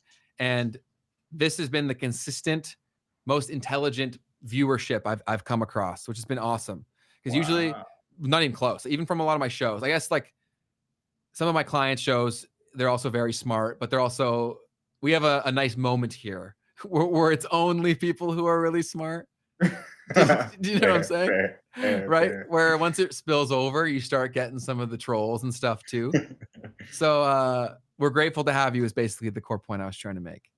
Yep. And if you're still around here, someone else called it out for us earlier. We really appreciate that. I think it was Flaxo. Make sure to hit that like button. If you're new here, to subscribe to the channel. Lightly tap the like button and the subscribe button. Do whatever you want to break it. Do your thing. Don't want to hurt it. We got Thoughts of a Man here saying, what do you guys think about YouTube's explicit content problem? It's actually bad. ISTGG. So I think he's referring to the YouTube Kids thing. Have you heard of that? I don't understand it. What's happening, Ben? So they've created this different mode, right? Because parents didn't want to hand the iPad to the kids because there's some crazy shit on YouTube, obviously, right? So YouTube's antidote for that was creating the kids mode. That's why whenever we post a video, we have to say, is it for kids or is it not for kids? Okay. And there are some guidelines in terms of what's allowed versus what's not allowed, but there are some absolute sickos out there making the most inappropriate cartoons that just stick within the guidelines. And they're so messed up, but they're slipping through. And so now kids are seeing the craziest shit. It's really, really sad. Yeah. Interesting. Wim Hof method. What up? Yeah. What are you asking a question or are you making a statement? Yeah. Before we wrap up, if you have anything else you guys want to talk about, this is your time to do it. So speak up or let Keith go to sleep. Explicit ads. Yeah. They also have an advertising problem too, where they've tried to solve these things. Interesting. I haven't seen that. At all. I don't see ads, period. So I don't see that. Oh, he said, look here, guys. I don't see ads on y'all. He's calling us poor. I'm flexing on you guys. My $20 a month. But if you do the math, if you're someone like me who watches the amount of YouTube content I watch, any other decision besides buying YouTube Premium would be idiotic. It's true. It'd be so fucking stupid. If you just do the math on your time, right? Because they're getting more and more crazy, inserting more and more ads, and some of them are not skippable. Yeah. Bro, what's your per hour rate, Keith? What's your per hour rate? Oh man, I not that guarantee high you yet. it makes YouTube Premium a good deal. Probably. I mean, it definitely is. It definitely is. I feel like I'm just so trained to watch ads. Like That's I'm so crazy. trained. Like I'm so I accustomed to don't not care. watching them, man. When I go on Rumble and watch that sketchy shit, I see the ads come through and I'm like, yo, this is crazy. Yeah, there's also ad blocks. But if you love us, you'll watch our ads, of course, because we actually just got monetized recently. So use an ad blocker for everybody else except for Memes and Markets and Keith's other channels too. But for everyone else, yeah, crank that ad block. Snap. Yeah, we appreciate y'all. Let me know what is on your mind. It's Tuesday, y'all. It's Tuesday. We got 2 more episodes this week. Yeah, we got a sweet guest coming on Wednesday, another great one coming on Thursday. We're talking about venture capital tomorrow, how to get funded, how to get into that whole VC-backed world, the pros and the cons. I kind of want to debate them a little bit because I'm more of like an indie hacker. You know what I mean? We have a crazy guest tomorrow. Yeah, he's awesome. So you better pull up. You better pull up. It's gonna be fun. He's very connected in the VC world. He's actually probably one of the most famous people in VC because that's kind of his whole brand. So if you've ever been curious about the whole venture capital world, what that looks like, is that the good route to grow a business? Is it not? We're gonna have him on there to talk the ins and the outs. I want to challenge him on some stuff because I think we're gonna have some slightly different opinions. You're gonna grill him and tell him that like that VCs are sharks. Is that what you're gonna say? A little. Like I do think that obviously. Repeated thing here, nuance matters and circumstance matters. And there's certain things that make sense for it. But I think a lot of people go after VC money who should not. Yeah, for sure. That's my 2 cents, right? I can't wait to hear him talk. This is gonna be awesome. But you also got to remember, and I'm going to say this to him too, is that because his whole brand is VC, he's now got a bias around him all the time. For sure. Right? So that's why I think that it'll be a good conversation where I'll try to just be a pain in the butt, but not too much. Basically being like, you know. Yeah, because I mean, who's questioning that? I mean, he's not going to bring people on his podcast. Of course not. Yeah, question the VC model. No. So. That's also why I had some VC clients that I let go because I was like, well, first of all, they were a pain in the ass to deal with. And second of all, I was like, I don't actually fully believe on the thing you're selling that much.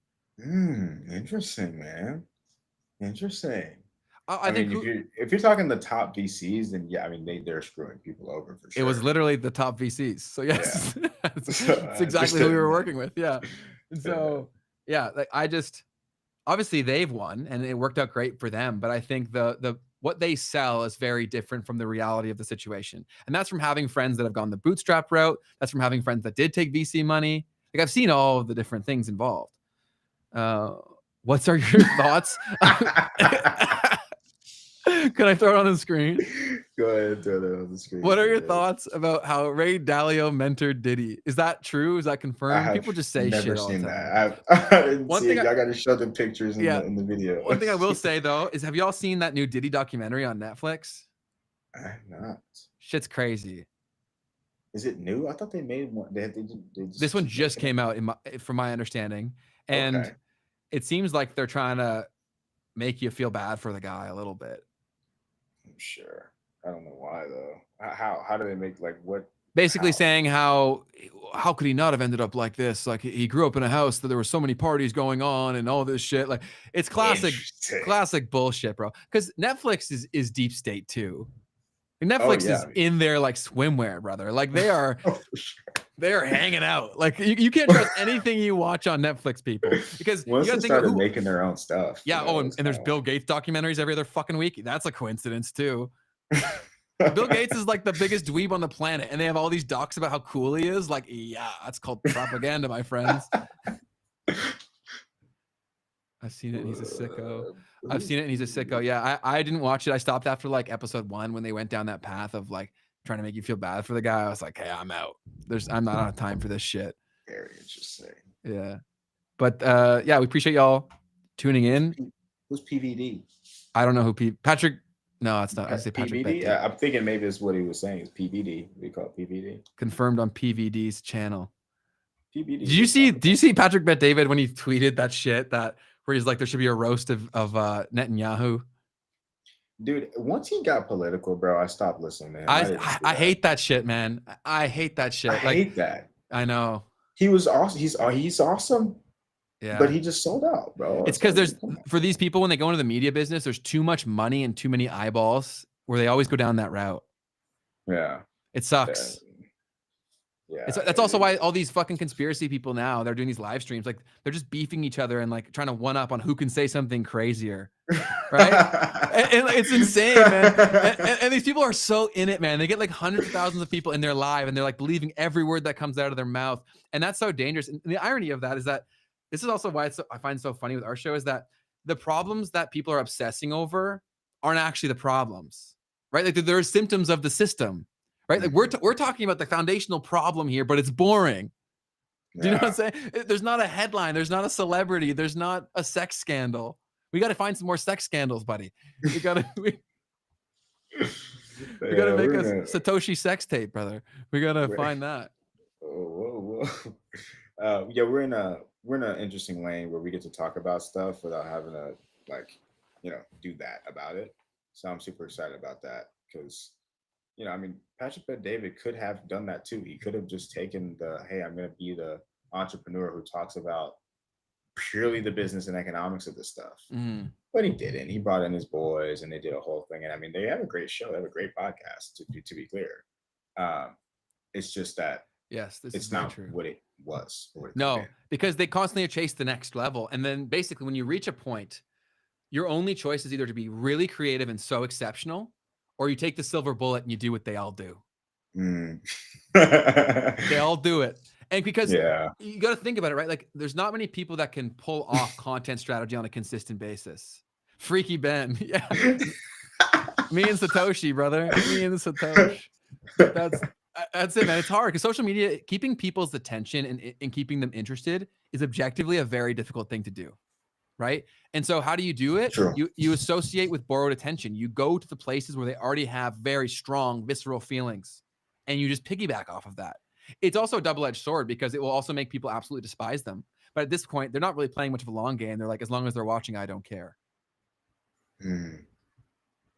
Yeah. So right here, Jay Heron, we should figure out the overlaying problem of humanity and work backwards. I believe this is key to where we are going and maybe make this a topic of discussion in the future. That's really the core thesis of the show, is that we think we are doing that. And then your guys' job as the very smart people that you are is to show us places where we should continue to explore, right? Because we only know what we know. Yeah. I mean, some of the stuff that we've done so far has been continuing on some of the threads or the comments that have been left. Totally. So yeah, we love having these conversations, and that is the idea. Because will we reach an answer? It's like, no, but what we'll do is we'll continue to create solutions along the way. Try to. Right? Yeah, and then also with the show, why it's so important that you guys like this shit, share it with your friends, and subscribe, is because think of this format, right? When we start having people on here that are going on all these other shows, but they never get questioned by the public, that's unavoidable here. We're going to ask them some questions at least. Do you know what I'm saying? Like, so you can actually hear from an everyday person. I think why podcasting has gone so stale is because who has the big shows? They're not like 99% of the other people. Right? It's like elites talking to another elites, and then we're all watching about like, how is this going to screw my life? And we have no say, or we can't ask a question. It's crazy, bro. Like, and Joe Rogan used to be like that. And obviously I still love Joe, but like, recently he's been talking so much about this AI stuff, and I wish he would poke them more. Fair. Yeah. The only guy who gets poked a lot, dude, is Sam All. People go after him, which is pretty funny. He's an easy target. But Theo Vaughn's been pretty good about poking some shit. Yeah. He's awesome. I gotta give kudos to Theo. Like, I think that's my favorite podcast. Really? Like, just in terms of like I don't listen to him. Yeah. But like your favorite podcast that I don't listen to. I hope no one says that about us. But just like as a concept and the execution of all of his ideas, it's just like I really love what he does. Like, I will listen to a full I listened to him on the plane, and it was entertaining and I learned so much. And like, it's Theo Vaughn. So you don't expect that. And there's just something about that I love. That's why that's my favorite podcast that I'll never listen to again. The humor lets him touch things that most can't. Right? That's a massive cheat code socially, right? Where he can go to a place that if I go there, everyone watching it hates me. But if he does, they laugh with him. right? That's so real. So that's the biggest thing that he does really, really well. And obviously it's proven well in the time. He'll probably become increasingly bigger as he continues to do that because people really want it. But I think that's it, man. Do you want to wrap it up here so you can go sleep? I guess we can wrap it, man. Shout out to all of you who are still here in the chat. We appreciate you more than you can even imagine. Yeah. And come tune in tomorrow. We want you to contribute to the conversation every time. So it's important that y'all are here live. If you're watching the replay, obviously we still love you, but turn on those notifications so you can actually show up live. That way we can get to know you. You can shape the content. You can get to know everyone else in here. That's awesome. Like we talked about this a lot. Like, how do you build a community? That's happening in real time every episode, right? Like you're getting to talk to people that you probably wouldn't normally get to speak to, that you know have aligned values to you, that are trying to get better. 100%. Right here. That's what it is. That's it. All right. Well, do you want to wrap it up here? Yeah, we appreciate you guys. I don't know his family. Who is Theo's family? Don't know. I kind of want to stay for that response. I know his dad is super, super old. Is he like some deep state shit? Now that we have mapped the human genome, what next? Man will want to make man without man. Okay, and the transhumanism thing. Yeah, I do think that's actually a real topic. Totally. Like this concept of also just the living forever thing is another big thing, right? Later, that everyone's Ken. got to talk about. Gotta rewatch. Yeah, As fuck. peace, Yeah, rewatch. Ken.